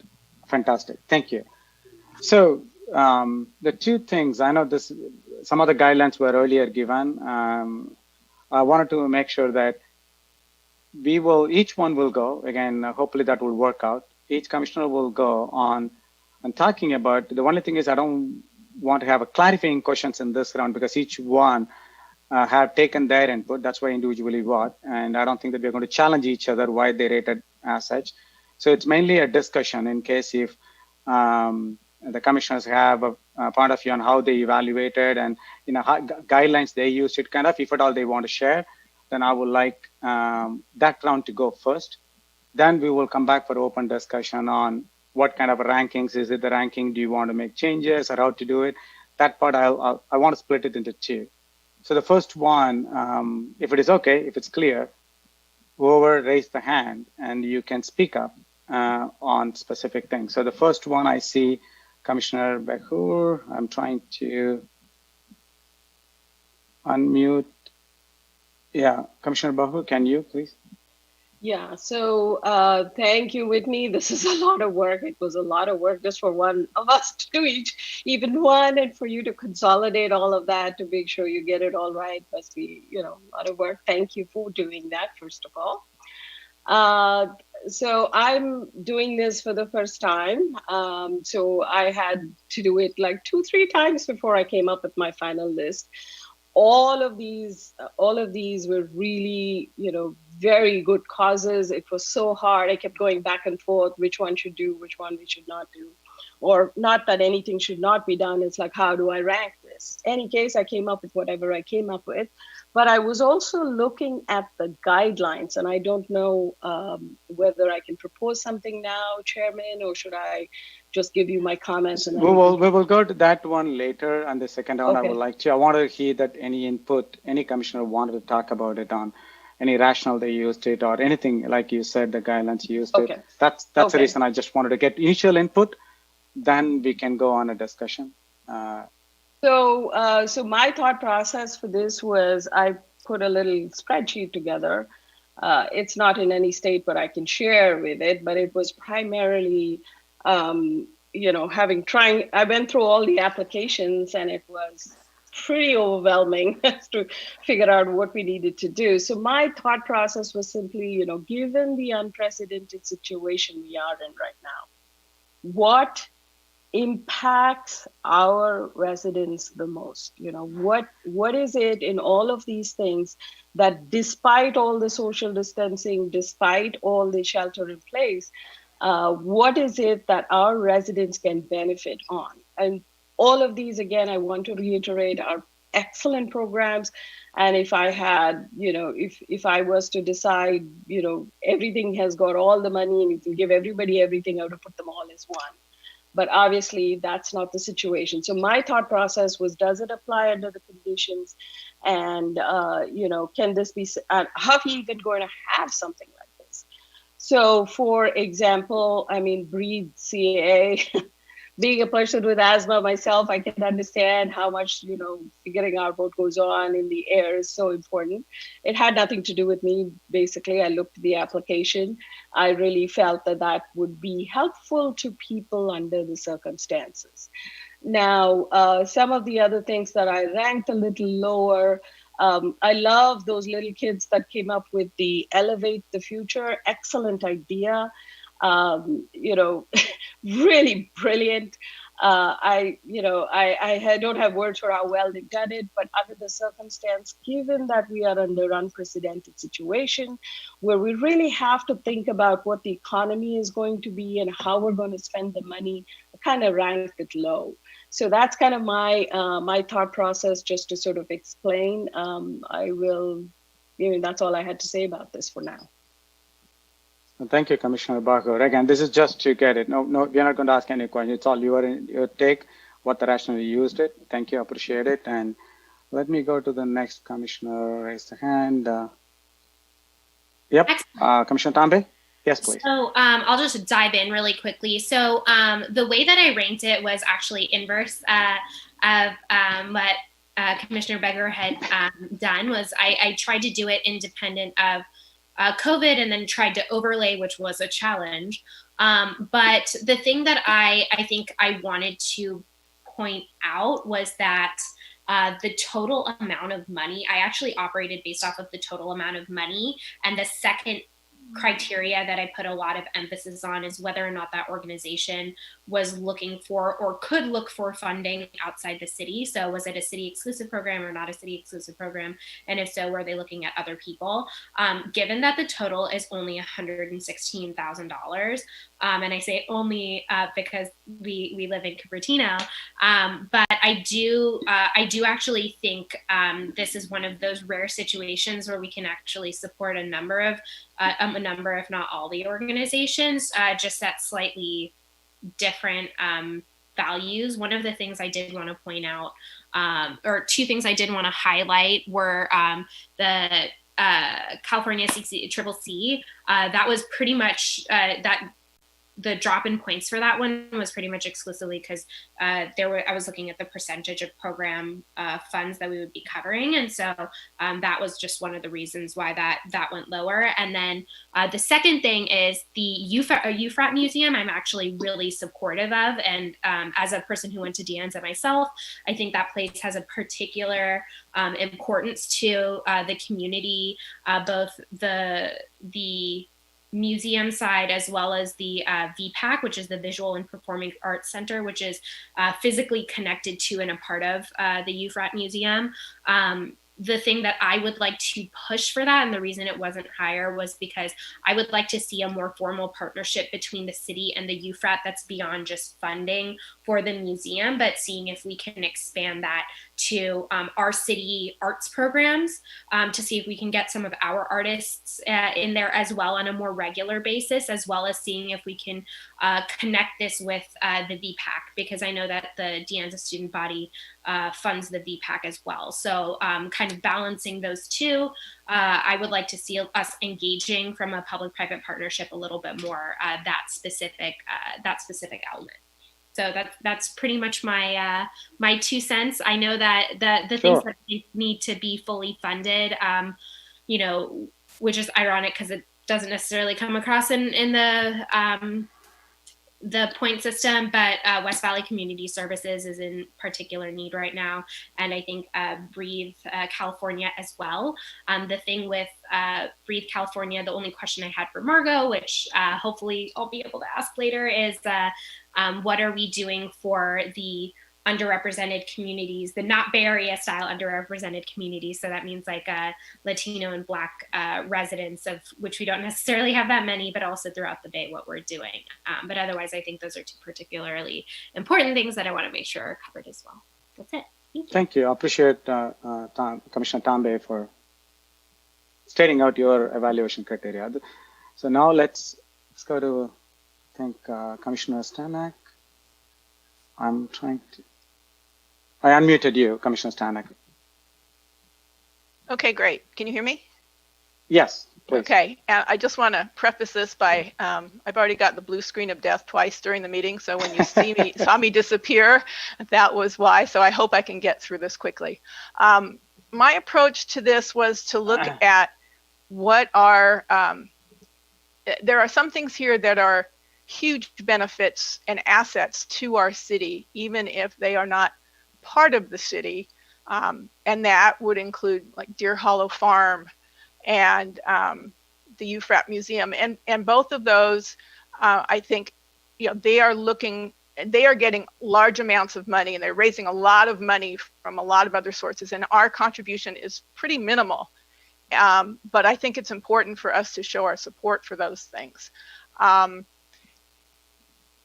There are a couple that I see kind of going hand in hand, and that's the Audubon Festival and the Rotary Festival. And one of the questions for us is, in the fall, is it going to make sense for us to be doing festivals? Now, on one side, you look at what's going to be good for residents. It will be nice to get residents out and to get them feeling good about the city and trying to boost spirits with these festivals. On the other side, probably the participation is going to need to be limited. Some of them talked about that. And so is that a smart thing to do this fall when we don't have a vaccine yet? And try as we might, we're going to social distance, but we don't have a really great answer to keep people perfectly safe. These things are outside, and that's a positive for that. I actually love the Elevate the Future. The other thing I looked at was, what are those small dollars? So we have our tiers. So we basically have two in a lower tier, and that's the Breathe California and the Elevate the Future. And the rest are all in the highest tier. So those two stood out to me as very minimal investments for some very valuable opportunities. The Elevate the Future, although it is only going to go to, say, 30 businesses, I was looking at the impact of those businesses for our community. So how many people would be looking at those websites that are going to be created here for small businesses that may be struggling in our city, and we really want to support those small businesses. So I like that, even though they are a very young organization, young organizationally and young from their management and all of that. It seemed like a great collaboration between students and our business, and what an opportunity. And they are working with the Chamber of Commerce and some other funders, which I really liked. I want to say a word about the sister city. So one of my questions on this is, we don't see any of the other sister cities coming in here and requesting grant community funding. And so I was very concerned that we treat our sister cities fairly and equitably. And I know the other sister city organizations do put on festivals, and they're not asking for funding here. And so that was a concern for me on that one. For the CACCC, I also love this program. I think it's very important. It's a community that doesn't always talk about the kinds of topics that they're talking about. I was a little concerned that the full amount of the funding that they were going to use for the program, they were asking from the city. And so one of my criteria was, you're asking us for how much are you going to spend in Cupertino? And I was really looking for that partnership with them doing more outside. So West Valley Community Services and Deer Hollow Farm were the two that have huge budgets, have huge impacts in our community at large, big assets, and I think we should support those. Overall, I'm concerned about asking the council for $116,000 in a year where our revenues are going to be way down. And I don't think that would be responsible. I mean, it's really up to the council where they want to draw the line. They don't give us any guidance here. And that's kind of too bad. We don't know where their head's at on this. We know that you looked at their meeting last week, they are cutting revenues everywhere they can. So part of the way I would look at this is, what are the things that will really benefit us this year? And I think that's maybe more in line with what Commissioner Begor was saying, and long-term opportunities. Thank you. Thank you, Stanek, for sharing your viewpoint on how you evaluated each one of them. And I would like to go, but I don't see any other hand. I think Commissioner Chu, I don't see that. So let me go first on just sharing the similar concept. But first of all, I need to say that this is great to see that each one of the commissioners took put a different lens to it, but still in a way to help all the community. So I did, and one thing I need to say is that they have done an amazing job, better than me in the sense I can see 72, 62, 33 kind of, maybe I'm lazy enough to really put those, how to get to that number. So I kind of split it in such a way that high impact means full score, medium. That's how you see all my numbers are roundabout. Maybe I made Whitney's job easy, but I don't think that, I just want to make sure that I just given the way in which I evaluated each one of them. Number one, many other commissioners said that too, given the current environment, how applicable this particular program is for this year, because this is for every year. And I know the same team can come back for every year too. So I put that as one of the criteria when I try to evaluate. The second one is, if this falls into helping, is it an in-person or remote event? Which also, because given the current situation, I wanted to make sure if it is in-person event or if it is a remote, and then what is the impact for it?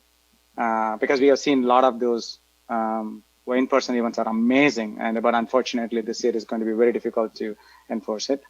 The third one is that I ranked it based on, I know there is a COVID-19 has been introduced as a criteria into the evaluation. So I looked at it, I based on it, is it a health or is it a need for people, number one. Then I put in, is it a need for the business?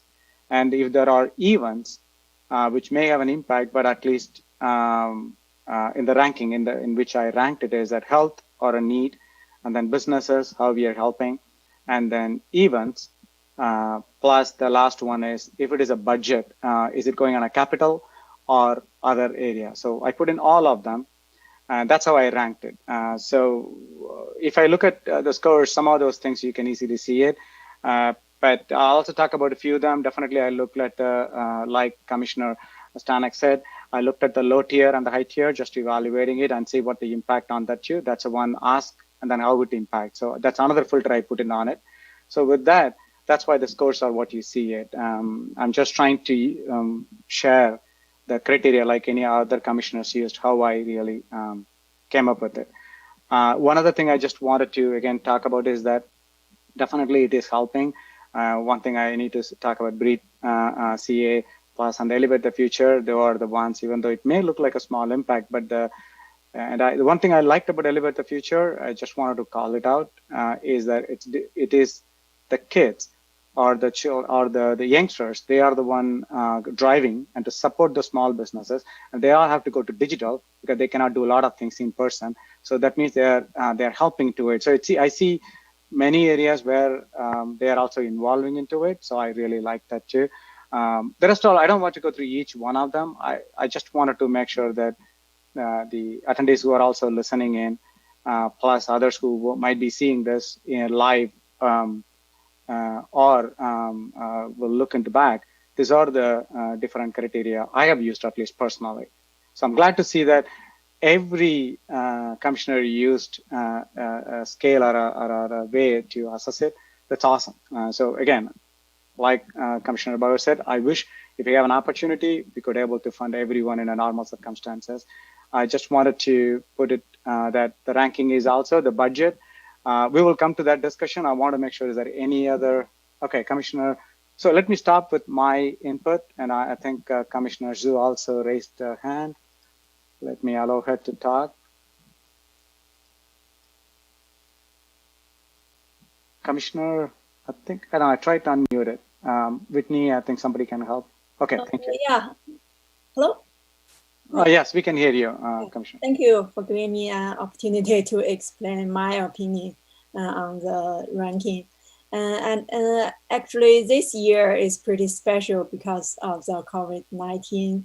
And I think it changed a lot of things some organizations, they can hold wonderful events, but now things changed. We are not sure if those events can still be there.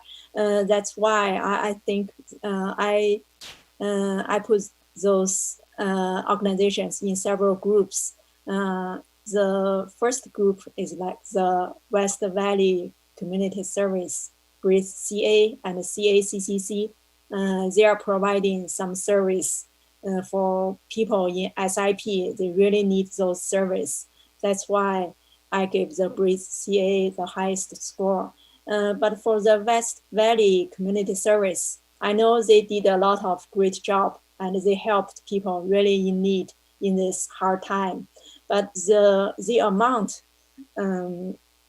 is the highest category in our community funding. And I remember last year, they also applied for 20K. That's because they need to fix the roof because the rainy season, they need to distribute food, but without the roof, they cannot do that. So that's why they ask for a large amount funding from our city. But this year, the funding is still, funding amount is still high. So that's why I have a little concern. I didn't give it highest score, though I know they have great service for our community. Yeah, I just want to explain this. And for CACCC, I think they provide important service, but the full amount, just like the Commissioner Stanek said, I'm not sure how much of the money will be used for Cupertino residents. If they ask for maybe $4,000, I think I will put it higher score, much higher score. Yeah, and for another group is like the Rotary Club, the Audubon Society. They hold some great activities, but now we are not sure if those activities can still be there. And I have another question for the annual event, the fall festival annual event. I heard from our city they have some special funding for this event. I'm not sure city staff if they know this. Is there another kind of city funding for the fall festival held by Rotary? I just want to clarify this. But as they stated, the Rotary Club still can use money to distribute the masks and do a lot of another service for our community. So I still gave them good score. But for the Deer Hollow Farm, I have some questions actually. I saw our city started to support Deer Hollow Farm from 2013. And actually a lot of local kids and families, they love Deer Hollow Farm. And our family, we went hiking at Deer Hollow Farm many times one year. But from last year, they said they are going to use the money for a specific project for the White Barn project. But actually, people are wondering, they didn't see any change for the White Barn. And I think in David Fang's comments speech, he mentioned they haven't started the real job. They just do some research and they are waiting for some permit. So I'm wondering, last year, our city already gave 15K to Deer Hollow Farm. So if they are not using up those money, maybe this year we can wait to see and what's the progress of the project. That's why I gave it lower score than the museum. And for the sister city, I think other commissioner mentioned some questions. I agree with that. So that's why I cannot give it high score. Okay, yeah, that's what I. Thank you. Thank you, Commissioner Zhu. So I do see two more hands rising here. Before I go there, I know this is the one, maybe people, maybe Tony or Zach, or maybe I should ask Whitney or Joanne can help. We have a lot of questions to the communities. So is that allowed? I forgot, maybe I think Commissioner Tambe been there last time as chair. I know attendees are ready to answer. Looks like they raised their hand on the other side too. Is it a process where we go back and ask, allow them to answer it? I do not know. So I'm just running this. So I do not know what the process here, because we have, each one of you has some questions, and assuming that these questions based on that, is the plan that you're going to alter your score and do it? I think that means it'll keep on going. I don't think that we will. Questions are okay, but I do not know whether we will allow them to talk again. Maybe I'm just going to take Commissioner Tambe, since she was running it last year as a chair. Maybe she'll get some guidance, because I forgot how it was done. Commissioner Tambe, please. So yeah, so this year the rules, the Parley Pro rules that we're running are different than what they were last year. However, to my knowledge, and please correct me, Director and Whitney and everyone if I'm mistaken here, but in the past we have been able to ask direct questions to specific members of the public if we had a question on it. However, even if that would have led us to give different point scores or different rankings, we did not actually go in and change the rankings. We just went through and said, you know, yeah, we actually did looked at when we had done it, it was pretty much consensus. The top 10 things all fit. This year, my recommendation, Chair T, would be allow us to directly ask if we have a specific question for a specific applicant. Otherwise, I think we should go, in my opinion, line by line, but in order of the total ranking in column P. So we can start, because it appears that there is one, you know, one that's a front runner, and then one that's like 1, 2, 3. The natural break comes around like 5 before the rest of them. So it might be good to go organization by organization, asking questions in those specific times. But that's your call to do. Yeah, so thank you. This is really useful. The one thing I'm seeing it is these are the questions, and if you're not going to, we can support it. But once we allow questions, and then we will go into deliberation, and then we will, whether you wanted to, based on the input, do we want to change it or not? Because at the time when the application, when I received, I just went on just based on what's written on the application, all of them.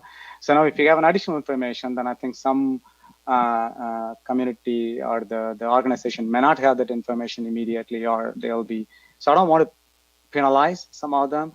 So my recommendation at this point, and again, others can, would be not to go and take the question and entertain it further and then keep on changing it. We went with based on the application submitted and what we had it. So that's my recommendation. But before we go there on it, I see 2 hands raised. I just wanted to make sure, close the loop on it. Then we can come to, and then we can see the priorities and where do we want to draw the line. All of those we can discuss. So first, I think Commissioner Baku, you raised it. So yeah, please go ahead. So thank you, Chairman. But my comment was going to be with regard to where we're going to draw the line. So if you don't want to talk about this now, I would like to, you know, give my time back to whoever wants to talk next.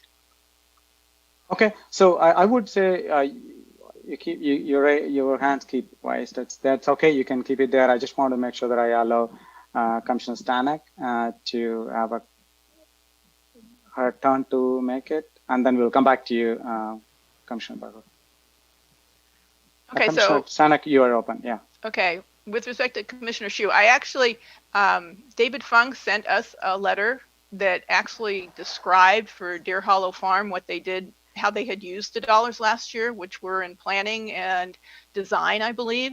And so it made a lot of sense to me, and I really appreciated his letter that described that, you know, there was design going on, and now they would be moving into construction, and now is a great time to actually be doing construction where they can't actually host as many people as they generally would. So that was why for Deer Hollow Farm, even though it's a big number on our spreadsheet, it's a very small number in terms of the effort that they're putting in to raise money. So that was why that, with the fact that it is such an asset to our community, that I really think that we should participate in that. The other thing is, the last comment I made at the last meeting was that we needed to think about. We've created all these different buckets in the policy. One of them is the dollar bucket. So to just go by the rankings, we decided last year that it wasn't appropriate to review someone who was asking for $3,000, which with a much smaller impact, against someone who's asking for $20,000 with a huge impact. So we really need to look at that. So I think we should take the ones in the smaller tier and look at those and say yes or no. We only have 2 of them, and they actually seem to rank pretty high. The other thing is we were looking at whether they were a new applicant or had been existing, and if they'd been existing, have they worked well with us? Have our priorities really changed that much? So we definitely should not be comparing apples and oranges with the small requests against the big requests. We set that up for a reason. Great, thank you, Steiner. I think that's the part we will talk about in the next. Before I give back the mic to you, Commissioner Bakur, I see Commissioner Zhu raised her hand again. Yeah. You are allowed. Please go ahead, Commissioner Zhu. Yeah, so talking about the Deer Hollow Farm issue, I think all of us support Deer Hollow Farm. And as you said, this Deer Hollow Farm is not managed by Cupertino City, and we just support them for some specific program and projects. But you keep saying they have a lot of funding source, and we should also contribute our portion. I agree with that. I checked the history of our funding program. At first, we gave them $5,000 every year. But from last year, they started this new project, but they didn't mention how long this project will last. And so I'm not sure, because it is a large amount for asking $15K and comparing to asking for $5,000. If we don't know how long will this project last, should we just give them, by default, give them $15,000 per year? I'm not sure if it's an appropriate way and if it's match the taxpayer accountability. And for the small, for organization asking for small amount of dollar, like the Elevate the Future, I think we give them high score not only because they ask for small amount of money, it's because we want to show our city is friendly to business, and we are going to encourage some young people and the new organization to. We are going to encourage them to do something to benefit our community. So that's why we give them a high score, not only because they asked for a small amount of money. Okay, thank you. Okay, thank you. Thank you. I think one thing I just want to make it saying that it is Commissioner Bagur, I'm just unmuting it, but just let me complete my thought. So again, thank you for all the commissioners. I just wanted to put some guidelines. So each one has a way to evaluate. We respect it. We value that. I think some clarifications question came in, so we talked about, but I think we respect each one's evaluation criteria and why we went in. I think the only time I would say, like, we would like to move on to the next phase, which I'm not sure. I think Commissioner Bagur, you raised it and you said that's one thing you wanted to start on it. So now the ranking, how do you want to rank it? I think I would like to move on to that ranking of those, and if you want to rank it all as a group or so I was onto the different. So I'll leave it to you, whatever you comment, and then I would like make sure other commissioners have. And if you propose something, that's how we wanted to go, whatever, and I'll leave it to you. Go ahead, please, Commissioner. I looked, so sorry, I didn't mean to speak over you. I looked at the, no, please. I was looking at the what is it called? The page that tells you how to, the funding rules over here. And there were different categories, some that were less than 5,000, some were, I'm referring, they were like A, B, C, D categories. And we kind of could rank all of these, but it looks like they fall into two categories primarily. Under normal circumstances, and given that, we always have, we have that pool of money that we like to give out. I think that was a perfect way to come up with it. There couldn't have been anything better. But given the circumstances we are in, this is an unprecedented year. We don't know what the economy is going to be. As much as I would love to spend $116,000, I propose that off the list of 1 to 10, we take the top 3, regardless of the money. And we will see, we won't be spending 116. And with the combination of what we have, if we rank the top 3 and give that as a recommendation, we're significantly saving money for the city. At this point, I think our focus should be, as a commission, as much as I want to do it all, we have to look at it. We have to look at it from a very, very difficult but very, very objective way. So I'm proposing here that instead of using the typical categories that we used earlier, we just rank them, look at the 1 to 10 and decide on the top 3 that we recommend to the City Council. Thanks for your input, Commissioner Bakur. And I just want to see that is there any other commissioner have any different opinion? Please raise your hand. I will. Oh, sorry, you are already unmuted. Maybe I muted again. Can someone unmute Commissioner Tambe? Yes. Sorry, go ahead. So a couple of things. I like the one-by-one approach, but I do think this needs to progress into discussion. Maybe Christine, you're the best to answer this in terms of the general, or Tony, maybe you are. In terms of the money that is specifically being allocated to this, can you reference? I believe this is coming from our general fund, not something that we're specifically coming from. Can you talk about where the money is coming from for the general fund? Candidly, it's not an independent, to my knowledge, it's not independently coming from a Parks and Recreation's budget. I believe this is our advice to the City Council on the community programs funding that is going to be a line item in the main budget. Am I correct? And if I am, and that comes from our general fund, I don't think we need to be as concerned with what is coming inbound from the Parks and Rec Commission, because I don't think that's quite how their P&L lines up. But either Christine or Tony, if you guys can, or Director, if you guys can speak to that, or whomever can, that would be great. Or Zach. Thank you, Commissioner Tambe. Good evening, everybody. This is Zach Korach, Finance Manager for the City of Cupertino. That is correct, Commissioner Tambe. That is the funds that will be approved this evening and recommended for City Council approval. Those would be coming from the general fund and would appear as a line item within the City Council's program budget, or the community funding program budget more specifically. So it would not be a specific line item through the Parks and Recreation Department. And where does the primary funds, I know it's multifaceted, but where is the largest chunk of general fund money coming from?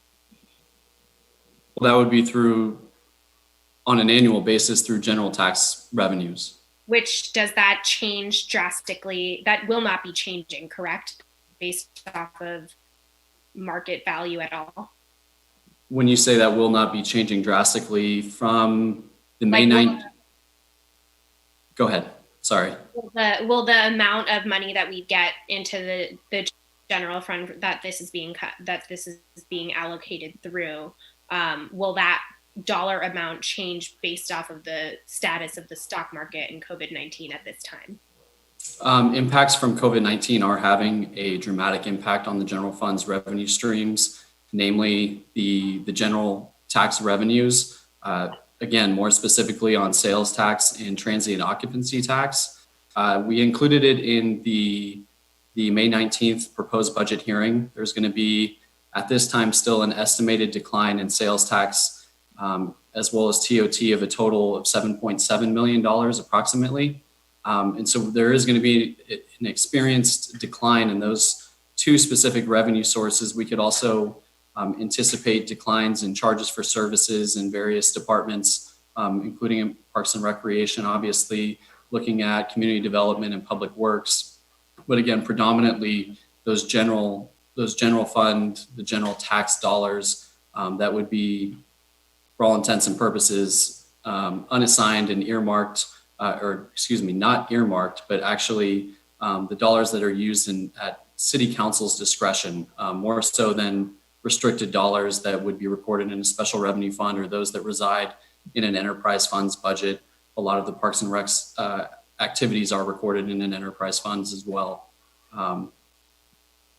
Thank you for that. I hope that answers your question. It does. Thank you. So with that, I do change my stance, Chair, on funding to 116. I don't think that I want to go right to the top three, but I would love to split it up into two sections, go from the lowest funding amounts, see if we want to fund those, and then extend to the larger funding amounts. That would be my recommendation. Okay, thank you. And thank you, Chambe. And I saw Commissioner Bahadur. Yeah, please, I see your hand raised too. Please go ahead. Given the fact that this is part of the general fund, I would go back and propose that we take a vote to see if any, I would like to propose that we consider 1 to 3. Is somebody? Yeah, so before you go there, I mean, thank you. That's a proposal. I think you're going to do it. And I'm just, again, going back onto the one you and I, as I said earlier, we asked questions. I know 2 hands raised on the attendees, and I just don't want to not give an opportunity to. I feel like, but we don't want to entertain as a question answers. And if it is okay, what I want is that I will give again 3 minutes for those folks, because they raised the hand, and I think they may answer combined to it, and we will not entertain as a question answer. But I'm going to take a stand on and allowing them to just speak up. Again, I'll give it 3 minutes. They just explain to it, and that may help us when we do it, because I feel that I haven't done this one on the cross because we all had questions, and I don't think it was answered. And I'm trying to see whether we are going to make a decision without any of them answered, because it may be a bug in our mind to floating around. But I want to make sure that we are not going to change the scores, because if you get to do that exercise, it's going to be a never-ending story on going it. But at least I just want to hear out them, because I wanted a respect, because we had questions, and I don't want it, because that might change when you want to go 1 to 3, 1 to 5, or what it is, or anything. It might give some more feedback, because we were just talking about it. While I didn't want to go and muddy the water detail, but I see 2 attendees raised it, and I thought it makes sense just ask them to just talk. Maybe if it is, I don't want to take my one, and I just want to make sure that if there is any objection, then I will stop. I will look into it. I wanted to see if any of the commissioners have an objection, then I will not. But I'll just want to maybe. Commissioner Stanek, you are unmuted. Just wanted to, yeah, please go ahead. Well, I wanted to, are you just asking about whether you want to take comment from the participants again? Yeah, I would try to limit it to less than 3. I'm concerned that oh, that'll go if you on. open it up, then all of a sudden, all of them are going to raise their hands again. And I wouldn't blame them for doing that. I'm not suggesting they do that. I know that 2 of them have had their hands I don't up. know the process. I don't know the procedure. That's why I don't want to make a mistake. Now we have 3 of them that have raised their hands. And so. Okay. So. So I was actually, I've raised my hand again. I keep raising my hand, it looks like today, but I was actually going to object, because I mean, it's not fair that, everybody should be there to present. If we're not going to change, simply giving them a hope of saying something and then not doing That's a good point. Is not That's fair. a good point. Yeah, no, I totally agree. And maybe everybody is not there also. So no, again, I just wanted to open up, because I don't know. I didn't have data. I just want to make sure we don't violate any of those options. And at the same time, you're right. Both are you raising a good point, because other people are also left. Only we have less attendees on that too. So I do not know who belongs on what. So I don't want to go through it. So I'm not allowing it. I'm sorry for the folks on the phone, attendees, public. You're listening into it. You might have heard what it is. So we'll go with what you are submitted in the application and what the evaluation criteria each one of the commissioners used it, and then we will go with that one. So now there is 2 proposals, kind of, if I read it to you, and I don't know, Commissioner Stanek, still you raised the hand again? Maybe let me unmute it. Maybe sometime I need to lower the hand, but I haven't done it. No, so sorry. Yeah, so I was thinking maybe, I mean, I'm not clear if we just go with the top three, are we going to do anything with, in terms of other ones? I mean, I think that's too limited myself. Maybe, and we can figure out the number. Maybe we have our top three, and then a second tier that there's very strong support for, maybe, and figure out how many in each of those. But you know, Okay. I do think we have to look at the dollar tiers, because that's what we put in our program. We said that's how we were going to look at these things. That's true. I mean, like I said, in the normal, sorry. So I just want to You go ahead. Clarify a couple things. One, we had talked with administrative services and we had asked if they had a recommended cap, and they said it's not something that they wanted to, you know, propose to the commission. And what they preferred is if you did rank the funding. And so if you bring that rank to council, they know where your priorities are if they do decide that they only want to fund a certain amount. Okay. Thank you for that input. We had also, as far as the tier system, and we had also discussed if there was a way that we wanted to recommend implementing that. And because we did have over twice as many applicants last year, we thought that with such a smaller number that it might be more manageable without having to put in that tier system. But once again, it's still completely up to you guys if you want to implement that or not this year. Okay, thank you, Whitney, for that information. So what do you, if I understand correctly, at least on the ranking portion, before we go on a tier-wise or non-tier-wise ranking, what you're suggesting is that we can give you a stack rank, and we might give specific order, top three or whatever. But if the council decides to have, hey, I can fund more, right? And then they can go and fund the other two or three, because they know the stack ranking, what we put. If they have 116,000, if they said, yes, it's available, they may end up in funding all, or they will, because it depends on the money, because I do see that there are a lot of budget-related discussion going on actively because of the revenue stream going down. So I highly doubt they will just go and allocate 116. Last year, if I remember, around 90, I believe. Last year they allocated. So I'm sure that it will be much lesser than that. So what you said is that based on the stack ranking, council will decide, even though we may recommend top three, if there is more money, they might go to 4 or a 5. Is that my understanding correctly, Whitney? I believe, and Zach may have talked with Christina and had more information on this, but my understanding from her email. Zach, and you can confirm that too. Yes, that would be my understanding. Okay. As Whitney had mentioned, the idea of creating or establishing a cap was not recommended from the Administrative Services Department. And so going with the ranking system and bringing that to council is preferred. Okay, perfect. So given that we have, I know we hit on the 9 o'clock time already. Okay. I would like to see, look, there are two options sitting on the table, and I wanted to see one. One is that, do we go by stack ranking on a tier-wise, or since there is no, and then I want to no tier-wise, just go between 1 to 10 order. That's all I see, those two currently. And I know all of them are unmuted now, I believe. So Commissioner Bakur said that go on the non-tier based, and I think we should, if it is the case, I think we should go for proposing and then vote on it. Sorry, any could I just ask discussion? Whitney to sort it on column, the total rankings column, so we can just see it that way? Yeah, column sure, P. Absolutely. P, O or P, yeah, it's P, right? Yeah, P, yeah. Okay. P from low to high. While Whitney is doing that, I just want to make one more comment. I agree with Vice Chair Skanik in the sense that even if we do the top three, even if we have recommendations like top three, we should have the next tier, because again, I want to reiterate, every one of these programs is very, very important. So I like that idea. I do also want to, unfortunately, I gave the example of elevate and kind of rank them low. So I want to explain myself on that particular one. They're asking for a small amount.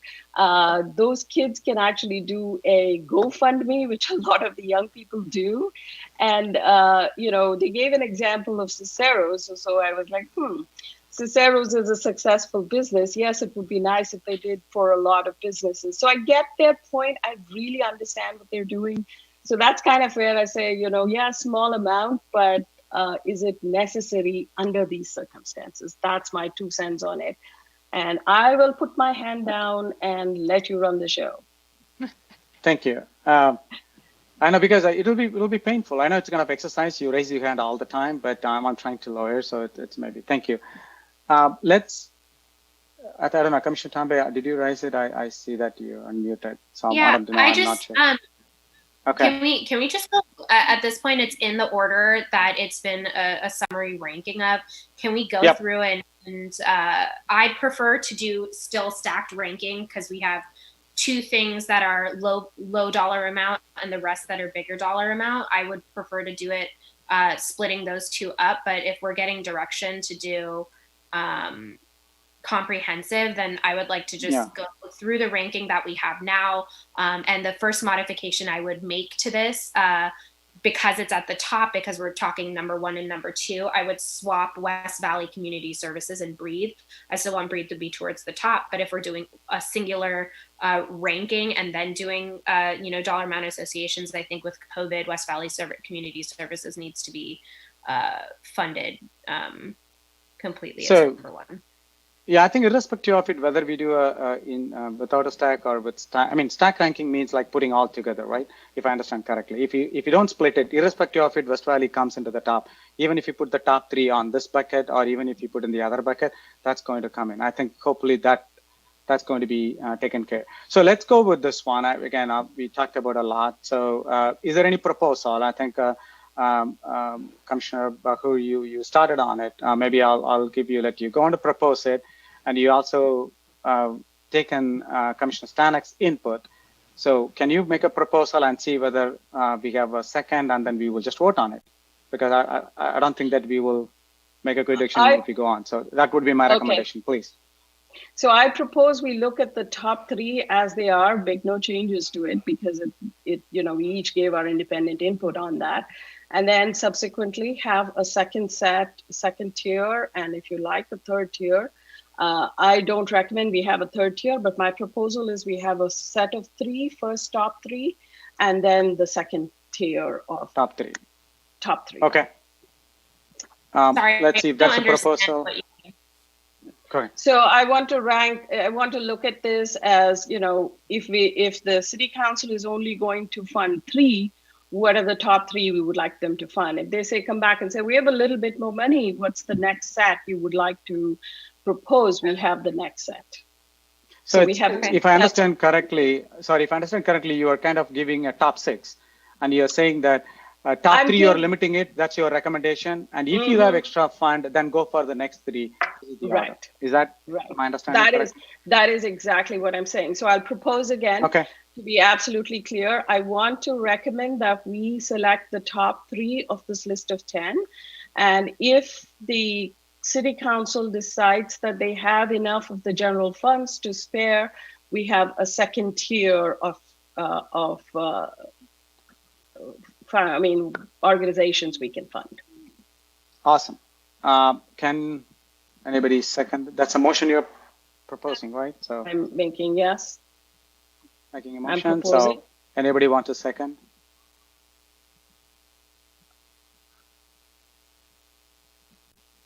Looks like I need to unmute everyone. Sorry if it is the case. I think I unmuted every one of you except Commissioner Zhu. I couldn't unmute it. You're all unmuted it. So whoever is going on the second, I can go otherwise, but I want to make sure that I give opportunity to the other commissioners to second the proposal, if it's not clear, or if it's clear. I didn't fully understand. Maybe can you explain again the? So can I take it, Commissioner Bahur? I'll try to. So Commissioner Zhu, so this is how the proposal is. Commissioner Bahur proposed that we will go with the top 3 in the ranking. You see in the yellow column, in column P, we have 1 to 9, 1 to 10, but last you are tied. The proposal is we will recommend the top 3 as the tier 1, means we really wanted these to be funded.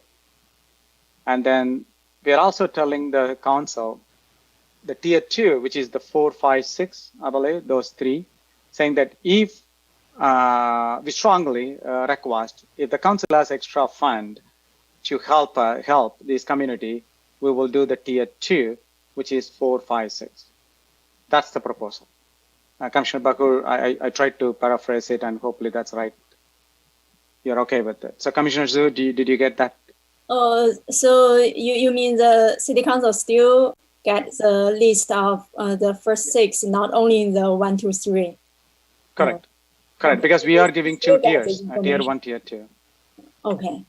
And I think it makes sense. Great. The question is the motion to recommend only to fund, like top 3 must fund, and then if there's space, the bottom 3, or are we saying please fund all 6? Or I'm just specifically clarifying. No, so I think I'll try to. We are recommending only funding top 3. Okay. It's really we want to recommend, and also putting a strong request. We would love to fund the other 3 if we have fund, because we don't want to pressurize too much. Given the budget constraints it is operating, we need to be meaningful too. So we are telling, in case if we could really able to fund the other 3 as well. So we are just giving the top 6, but first 3 is we really wanted them to fund it in what's over. That's the hopefully Commissioner Tambe, that makes it your question. I think hopefully it's okay for you, right? I mean, it's clear for you that the question you have. It's clear, yeah. Excellent, thank you. So we have a proposal. Who's seconding it? I just want to make sure I give one more opportunity. Now, now I would like to second it. Yeah, I think it makes sense. Yeah, it make our recommendation more specific. Yeah, give council more information. Okay. Thank you. And hello, Whitney. Would you like to go for a vote here? Yes. Everybody's unmuted. Well, if we're going point of order, if we just did a motion and then we got a second, doesn't it go into discussion before we can call a vote? Oh, sorry. Okay. You know what? I'm still. I thought I woke up, but I'm not. So please, let's have any discussion on this before we vote. Yeah, the primary thing is I think 3 is too short. I think that we need to think in the long term as well of what only quote high recommending level, doing like a level 1 recommendation to 3 is going to do in the long run. If for whatever reason, something like Deer Hollow Farm doesn't get funding from us, the funding that they need, which is really only like a tiny fraction of what they need to do the whole thing, especially if they're looking at doing construction now. That's a time sensitive thing that we need to do, ASAP, that can't necessarily be done at other times. So the biggest problem I have with the motion is saying the top 3 and then the 6. I'm actually comfortable with going to number 6 as a recommendation, but I'm not comfortable with number 3. And so that's just, that's my opinion.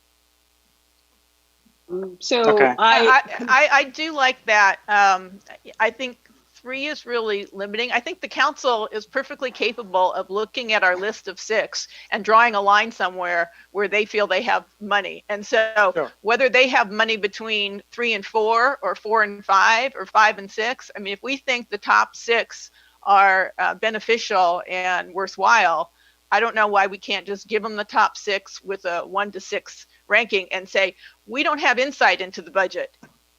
These are things we like, but we understand that the proposed budget for next year is using reserves, and that's only something the council has insight to, unfortunately. I mean, I watched the meeting last week where they talked about using $10 million from our reserves. So they're going to be very sensitive, and they're going to decide. Right, and I think that's a very fair point that you bring, Vice Chair. But my point here is that we are not the only commission, or we're not the only one that's coming to them with a lot of requests for spending. And so the easier we make their choice for them, they're not going to be able to sit there and say, should I fund this? Should I fund that? They're looking at us to tell them. And the only thing that when they look at that list is going to say, I have this pool of money, I have this pool of money, you guys decide what you want to do. And we're saying, hey, if these are good ideas that we want you to fund, period, if I was on the city council, I would like a recommendation like that. I don't want a very large list, because then again, it's throwing back at me to decide what to do. That's where I'm coming from. And from my understanding, I think City Council still got information from 1 to 6. And our proposal is just to let our recommendation be more specific. We just let City Council know the first 3, we strongly support them. But in the past, we simply gave them a ranking from 1 to 10, and they didn't know the more recommendation information. Now they still get the list of 6, but plus some extra information for council for them to make a decision. Okay, so I know that's a good discussion. The one thing I just want to put it maybe for Commissioner Bahu, based on the things what I just heard, even if you give top 3, just putting it a question, maybe it's a question for Zach and Tony based on the previous, given that even if you give a top 3 as a must, the council may not allocate to top 3. They can just simply say, I got very low budget, I'll just give only 1. So this is our recommendation anyway, right?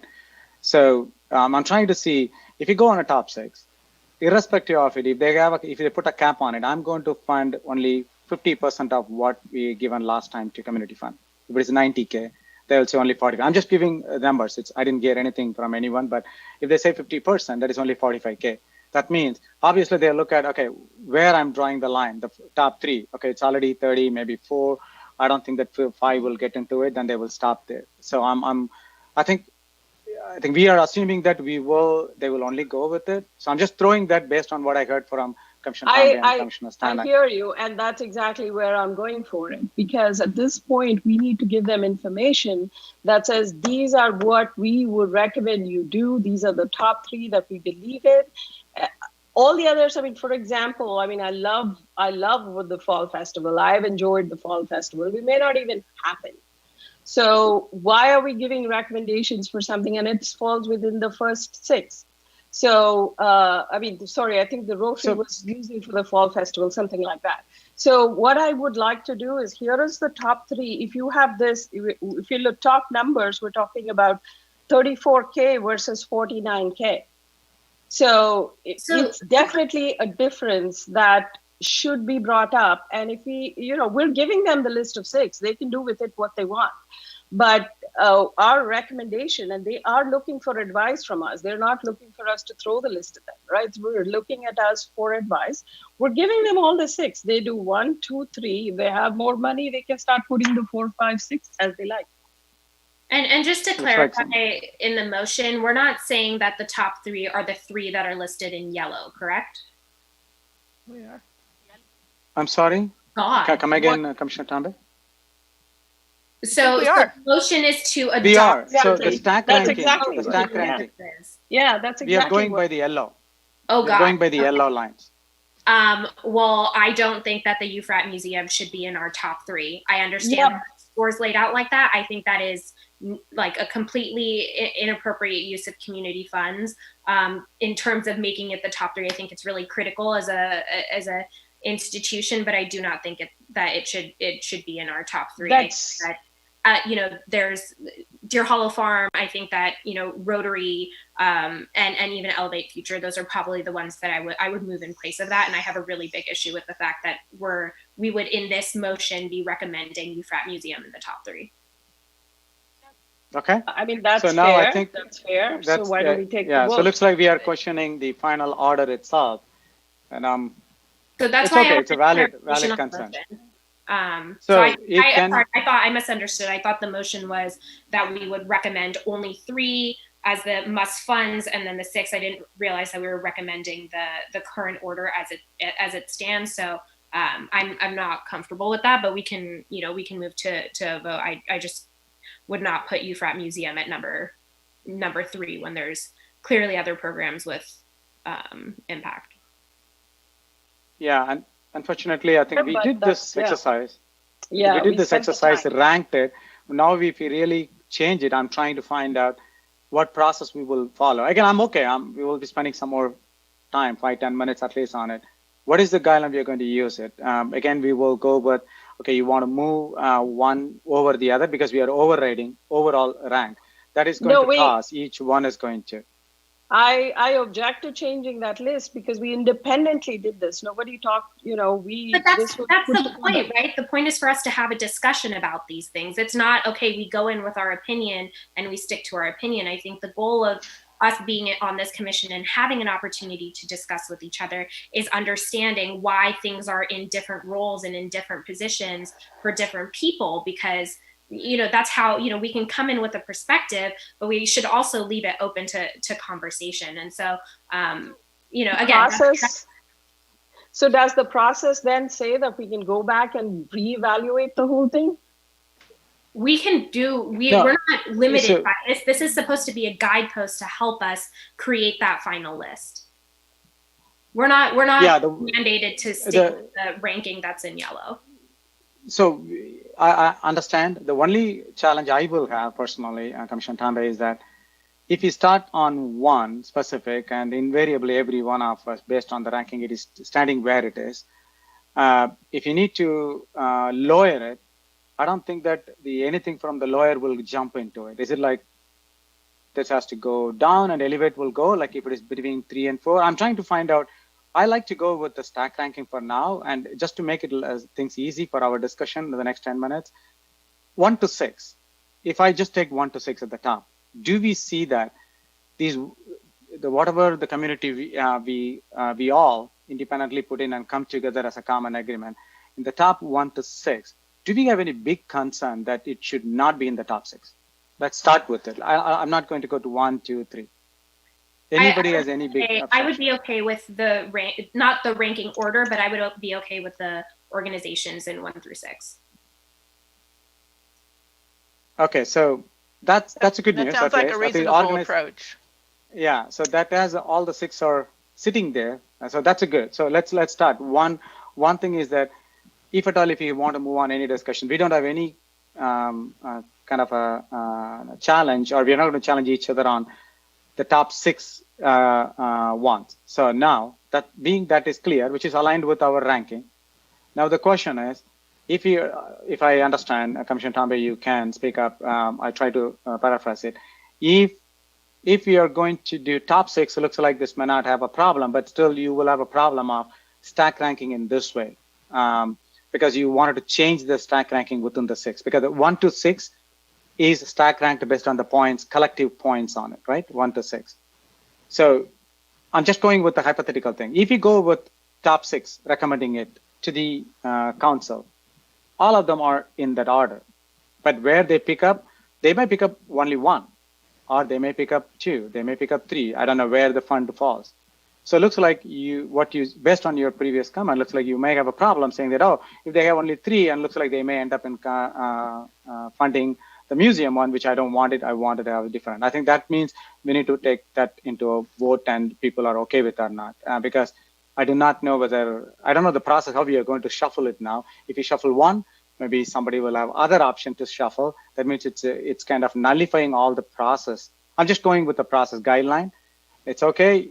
If you're going to bring something from 7, 8, 9, 10 into the bucket, then it's a huge issue, which I don't think that we will do. But within the 6, I feel comfortable if you go with the top 6, but it has to go with the same order because that's the guideline we came up with. Yeah, so I guess one question is, I'm sorry to interrupt. Go ahead, please. Please. Does anyone feel like they would change their ranking of the UFRAP Museum based on Commissioner Tambe's passion about this? Or are they comfortable with where it is right now? No, that's not. I will not change it. I mean, then, to answer your question, I will not change it, but that's not a fair discussion even, because then do I question where 4 is or where 5 is, or So if it is okay, so on principle, you don't want to change it regardless of the particulars. Yeah, not just on principle. I thought through this thing, and I whatever I put is what I put, and maybe not mine alone. It's all of the rest of us put together. So Commissioner Bakur, so is it okay if I make the life easier? And again, you can say, no, Gopal, I'm going to give you a hard time until 11:30 last time. It's okay. It's fine. I can still there. So if you could go with the top 6 with the same priority order or the order, because we already said that, yes, we have a tier 1, tier 2. That's the nuance into it. But if you go with the top 6, would you I like my motion to amend the stand motion? no, I want my motion to stand as it is. We are recommending 6. Okay. So I'm fine with that. Okay. And, Okay, then I think I motion, want to, any further discussion? yeah. Sorry. Can I say my opinion? Sure. Please. Yeah. I think during budget cut year, doing this, just put 1, 2, 3 as a strong recommendation list is important to protect them because the council is discussing cut the fund. If they want to cut the fund to, for example, 30K, but our 1, 2, 3, the combination, the total amount is only $31,000. Maybe with our strong recommendations, they can increase their amount a little bit to accommodate the first 3. That's our bottom line. And so when council talking about budget cut, I think this new recommendation may help to protect the funds for the first 3. Yeah, that's my opinion. If we just gave them 6, maybe. Okay.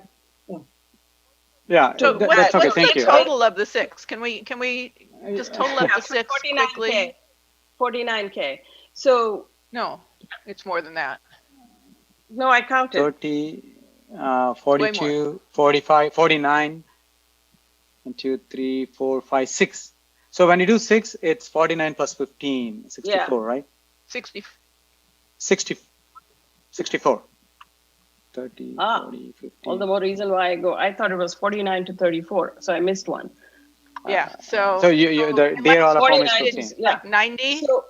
So this is a 30% cut from last year.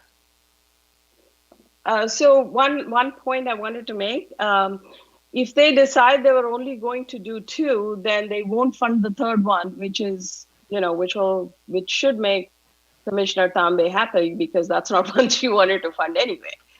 So it could work.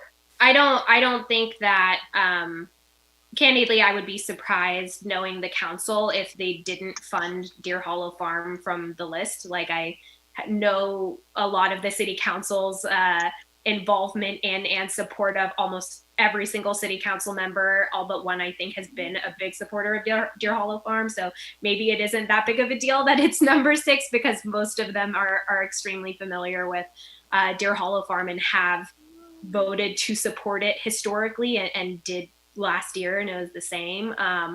But yeah, I'm not comfortable with only 3, so that's it. That's all I have to say.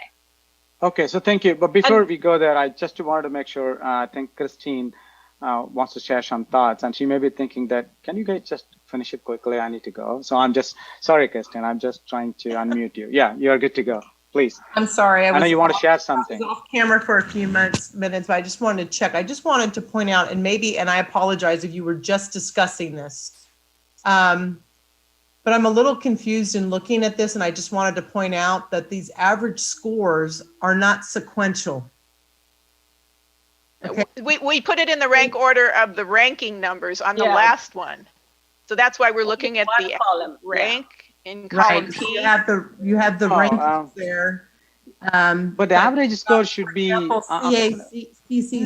She just ranked the column P. She didn't do it all over. What that does is it normalizes when some people rank with high numbers and some people rank with low numbers, so you don't get more of a weight on someone who has a big number on something. If it's 5th in their list, but that's why we're looking at the ranking, not the total points. Yeah, like for example, I think mine's a good example of how I like mine versus Commissioner Mina's. Her band her band goes only up to 76. My band goes up to like, I don't know, 98 or something. Yeah. So that's kind of off the point. Oh. Yeah. Yeah. So normalizing Okay. the rank, I think, makes sense. Got it. So Okay, this average and so score is I per. just wanted to point that out because area. as you were going through this, I was a little confused. Sorry. No, you worries. really made us, okay, looks No like we are worries. going back to square one. We need to start everything. I said, oh, no, I don't want it. Thank you, Kristen. Can we restate the motion? Myself, okay? Yeah, so let's go with the restate the motion, please, and then let's go with it. Okay, so I propose that we give a recommendation of the top 3 as they are ranked right here, and then a second tier as ranked right here to the city council. Okay, and Minna, sorry, Commissioner Zhu, you are the one. Sorry, you have a clarification on that motion? Oh, I second it. I didn't say anything else. Yeah. Can we clarify? So that you said the first tier and the second tier. I didn't hear you say the first 3 and then the second 3. Just to clarify, we're talking so about. let me be absolutely clear. Thank you. I want to, I'm proposing to make I'm proposing a recommendation to the city council to fund the first 3 as the ones that we are recommending as a commission. And then we are giving them in the order that they are specified. And then we are giving, that's the tier 1. And then we have a tier 2 in the order specified, which is 4, 5, and 6. For extra funding if they have it. Okay, so tier 1, tier 2. The proposal is tier 1, top 3, tier 3, tier 2, top 3. They can start from a tier 1. I think if that is. And Commissioner Zhu, I think you're not changing your second. You seconded the motion, right? Yes, I seconded the motion. Okay, so let's go for the vote. Hello, Whitney, if you don't mind.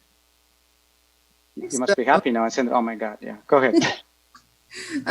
Chair Gopal, yeah. Commissioner Begur, yes. Vice Chair Stanek, Yes. Commissioner Shu, Yes. Commissioner Tombe. No. Okay, it's the motion is passed with the 4 yes, 1 no. Thank you, Whitney. Appreciate it. Thank you, Commissioner. This is really healthy. It's not tiring because we are doing it with all passion. At the end, I just want to say everybody has it. So it's nothing wrong in what they put in on it. Really appreciate. And I'm sure that the folks in the attendee list, and they are looking at it and they will know that, okay, how they're passionate about it. Absolutely great. So 9:30, and I would like to see how quickly we can wrap it up. I'm setting a goal for every one of you, not just me. By 10 o'clock, we should. Let's see, in 30 minutes.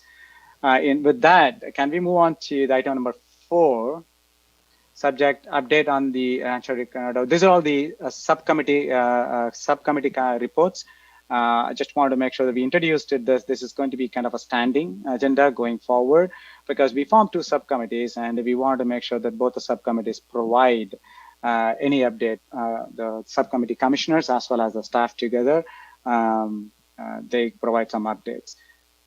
With that, the first the item number 4, staff report is there for the Rancho Ricardo Recreation and Park District.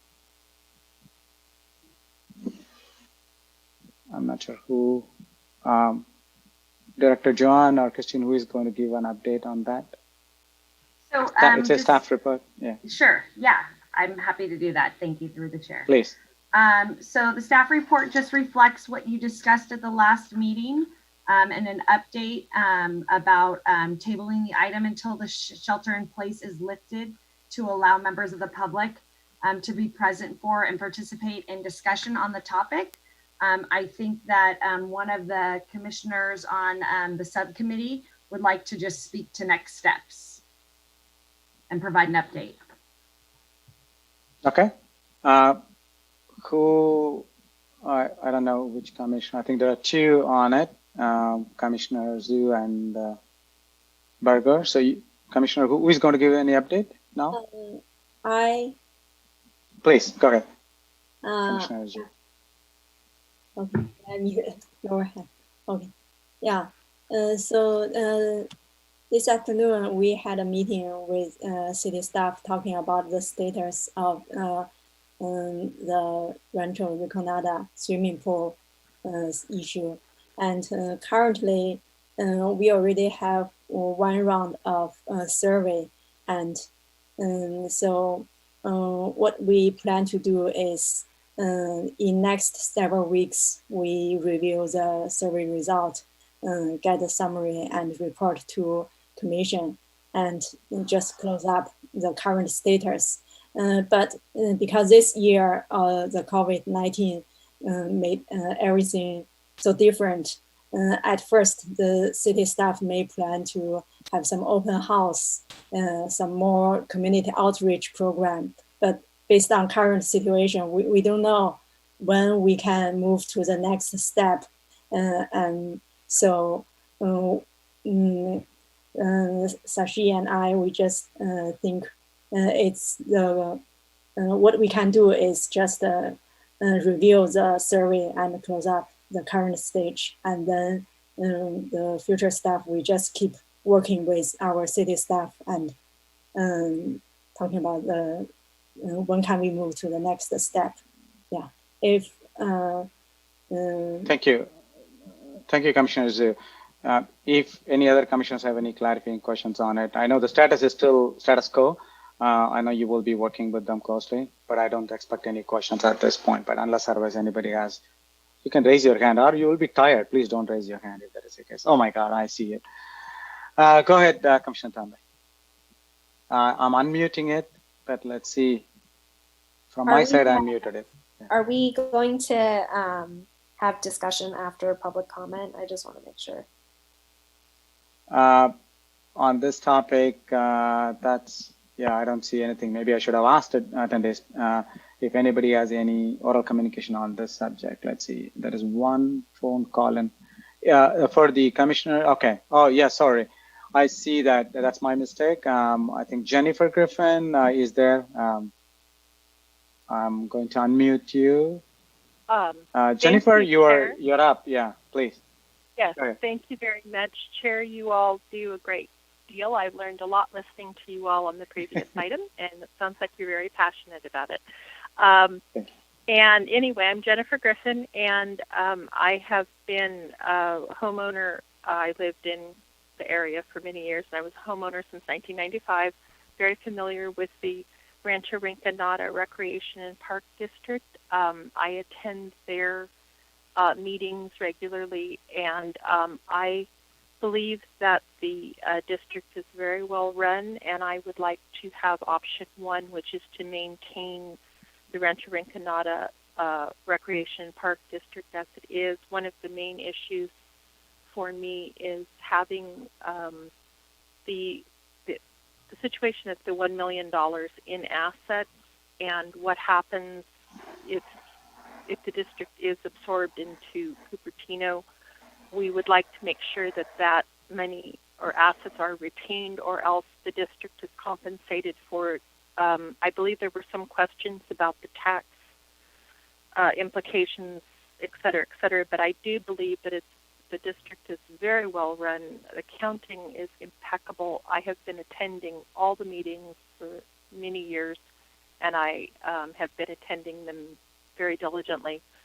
Impeccable people that are on there who care a great deal, and I'm glad that you all are having this discussion. I believe that I did respond to your survey when it was up several months or weeks ago. I have been following all the LAFCO meetings. Even as of the one Wednesday, I received information from LAFCO, the secretary, even as of yesterday. So I was following what was happening in LAFCO. I don't think there was anything about the district, but I am very passionate about the district. Anyway, thank you so much for your help, and stay safe. I think everyone's doing as well as they can. Thank you. Appreciate it. Thank you, Jennifer. And let's see whether any other attendee is raising hand. No, so maybe. Thank you, Commissioner Tambay. So let's go back. If there are any clarification questions for the subcommittee. And I see Commissioner Stanek, please. Yeah, I just had one question about our subcommittee. It seems to have changed. Can you? Oh, thank you. So maybe I should have You made this. comment on that? Thank you. Yeah, maybe. Thank you. We should. I was about to give it in my commissioner report later. So there was a, minutes update mistake. So 2 meetings back, when Commissioner Bahur and I picked up, I volunteered for the subcommittee. Later, I think too much when I said I cannot do it, I want to withdraw it. And then I spoke to Randy and said that, okay, if I have to switch, I cannot do it now. And is there anyone can? That's where I think he said, okay, the thing is, as a chair, then you can say that is other people are interested in doing it. So that's why we asked. And the Commissioner Zhu, I just replied because I said my inability to continue in that. I bailed out, so that's why Commissioner Zhu, and we forgot to capture in the minutes, which were called out by Commissioner Bahur in an email too. So I was about to update that. There is a mistake in the minutes or two meetings back, I believe. And because I don't know the process, how do we bring it up that I cannot serve in the committee? Director Randy said, it's as a chair, you can say that you can withdraw. And then is there any other one you can do it? So that's why we did it. So Commissioner Zhu joined in it. So I went in the direction that because I couldn't do that duty. So Commissioner Zhu replaced my position there. So that I was about to give it in my commissioner reports. And I went through because I didn't know the process. So Director Randy, previous director, so he directed me to do it. I said, do I need to bring it up in the next meeting? And he said, no, you can just simply, if you cannot, and then other commissioner, because you cannot bring another commissioner into it until there are subcommittee. So I can follow the email thread with you, Commissioner Stanek, later, what the process they asked me to follow. Hopefully that helps. Yeah, I don't think we should be sharing the emails outside of the meeting. So yeah, no, I said that's I went to the directions of the Park and Rec director at the time. I said, as a subcommittee, I cannot serve. What should I do? Okay, so thank you. And I see Commissioner Tambe. Looks like you're going to make it to 10 plus. I'm just kidding. Please go ahead. Awesome. I unmuted it. Yeah. So a couple of things on this. One is our new director. This is a hot button topic that's come onto your plate, so it's going to be a fun one. But there are a couple of things that I do want to make sure that we flag now that the use of pools is open to, with certain parameters. We don't have any control over oversight or, any real vista into what's happening with the facility there. So it would be great to make sure that we're getting a 2-form input. And what I mean by a 2-form input is one from the person managing the facility. And then the second is from one of the opposite side concerned community members to come together and give us a report on how that's being managed right now. That is actually a big concern of mine because there's no oversight, and the people who live there are residents of Cupertino, and I am extremely I would like to make sure that everybody is staying safe and healthy, and the very limited resource that area has is being allocated appropriately, and by that I mean there's only 2 people can go in every hour.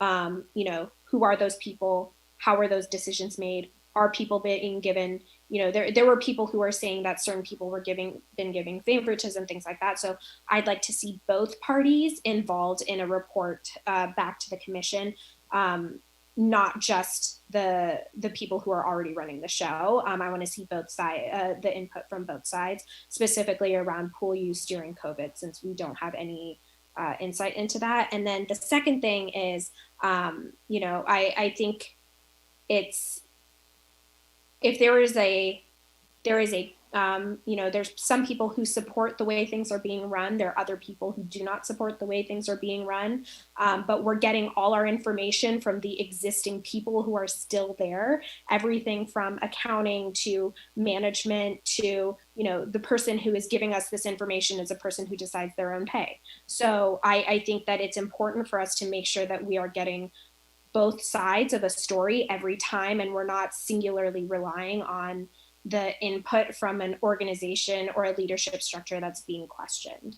The leadership has been very open. They've been giving us a lot of information. They've been working with us very well. So I just want to make sure that we're including the alternative voice. So we're working with both parties as we continue, and not only exclusively working with one side. So that way we can say we've done our due diligence. If we decide to say, hey, this is actually being run fine, we're going to keep it as is. I'll be able to have, and I know we will all be able to have good conscience in saying that, yes, we have actually heard and done the due diligence on the complaints that are being had. So that'd be great. Thanks. Thank you. I think Commissioner Zhu, you wanted to say something. Yeah, I want to explain, and just now I forgot to share some more information. And I completely agree with Commissioner Tambay. We should listen to the story on both sides. Listen to both sides is very important.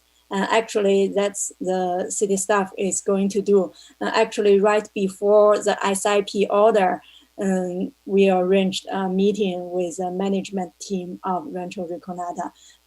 Then the SIP started and the pool closed.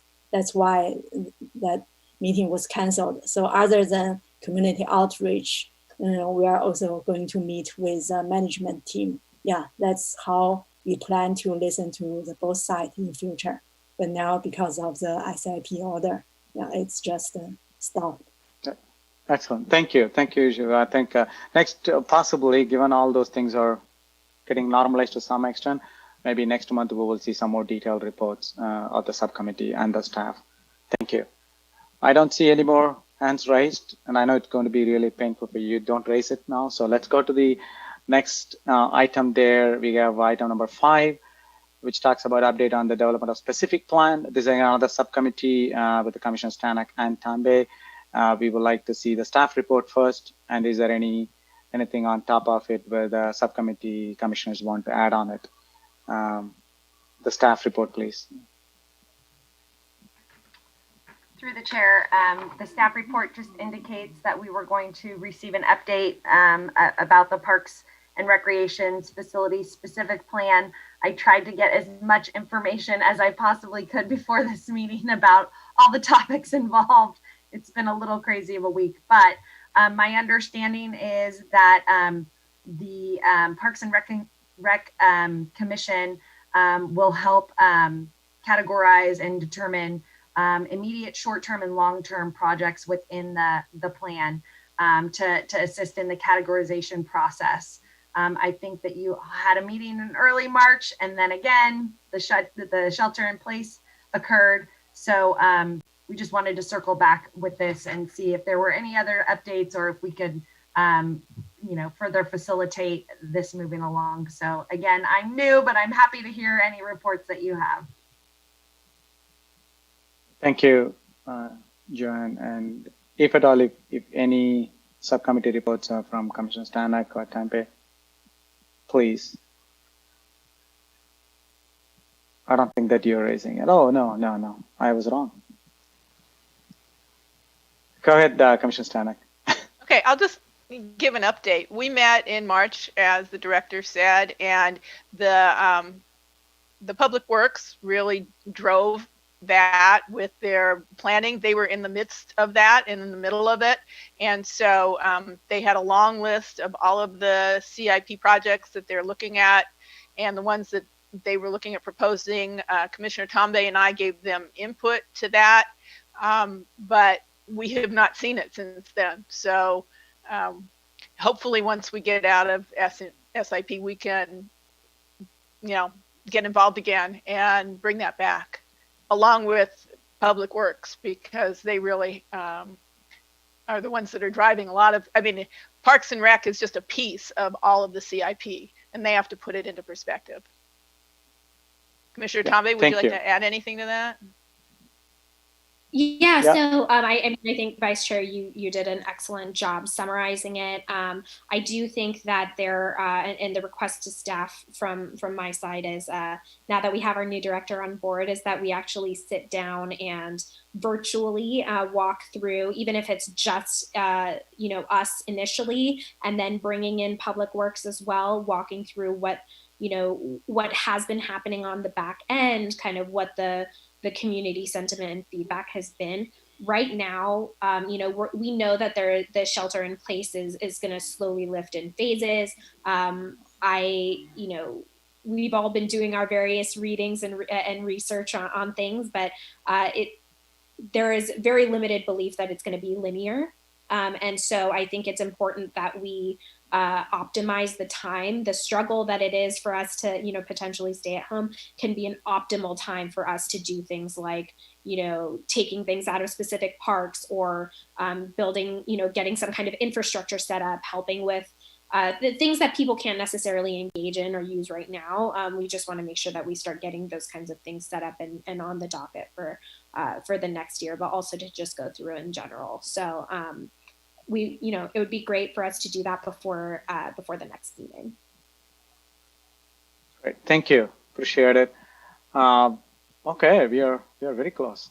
Great. So let's get into the new business. There's nothing we wanted to discuss because we know that this meeting will be devoted fully on the community fund and other activities. So we didn't have any new business. I'm sure that next month, new director Joanne will bring, okay, you know what, I'm going to reduce all the old business, and can you bring the new business? I don't know all the history, and let's start something fresh. I'm sure she's going to bring it up. So we will discuss more on that. There's no new business things at this point. Staff and commission reports. We heard so many things from the new director Joanne, and again, appreciate it. You're taking all the things we are questioning. This is not I would never would like to be my first meeting we go so deep, but thank you for bearing with all our questions and asks. And I think there is a director report. If you have anything other than what we talked about it, please. I have nothing else to report. Thank you. Thank you. Really appreciate it. Again, you are given much more updates to us on it. So let's go to commissioner report. Is there any other commissioner reports? You can raise your hands and I'll just do it. Looks like no. Wow, everybody's going to help me, and we are all going to help to get to that 10 o'clock timeline. Thank you. Before adjourning, I just want to make one comment on it. Definitely echo the Black Lives Matter things, and we really full support. And if there anything for the park and recreation, I know it's maybe only 48 hours, as Commissioner Tampe said. If any help you need, and please let us know. Is there anything? I'm just speaking for myself, but I'm sure that you will reach out to us in case if you need any help where we can be of any assistance, since it is in the last minute. We are very happy to do it. It is the one we have to wholeheartedly support, personally me, and I'm sure other commissioners as well will do it. I just put that request on your table because we know it's last minute, a lot of things coming up, but please don't hesitate to reach us out. Commissioner Tampe, you looks like you had something to say. Yeah, I just wanted to echo that. I do want to and I need to do a little bit more research into where this will sit, but there is a call to action for mayors across the country to work with local police departments and sheriff's departments on use of force.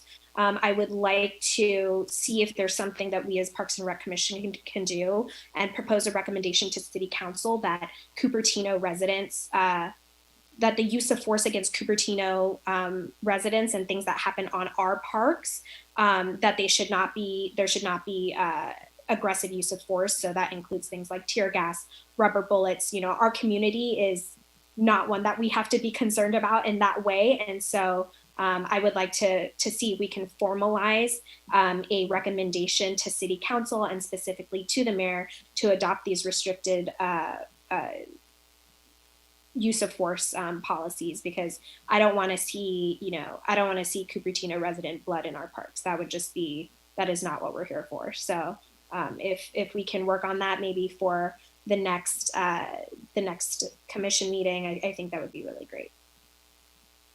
Yeah, thank you. And I'll just put the same thing on it. If you need any help, and if all commissioners need to do it, I think we can do it on the email as well independently. So please, we don't have to meet even, because if it's happening on Saturday, and if you need to do it, if you wanted to ask from commission, if you wanted to send it please let us know individually, and we will bless our support through the email so that you can go ahead and even represent from a commission as well.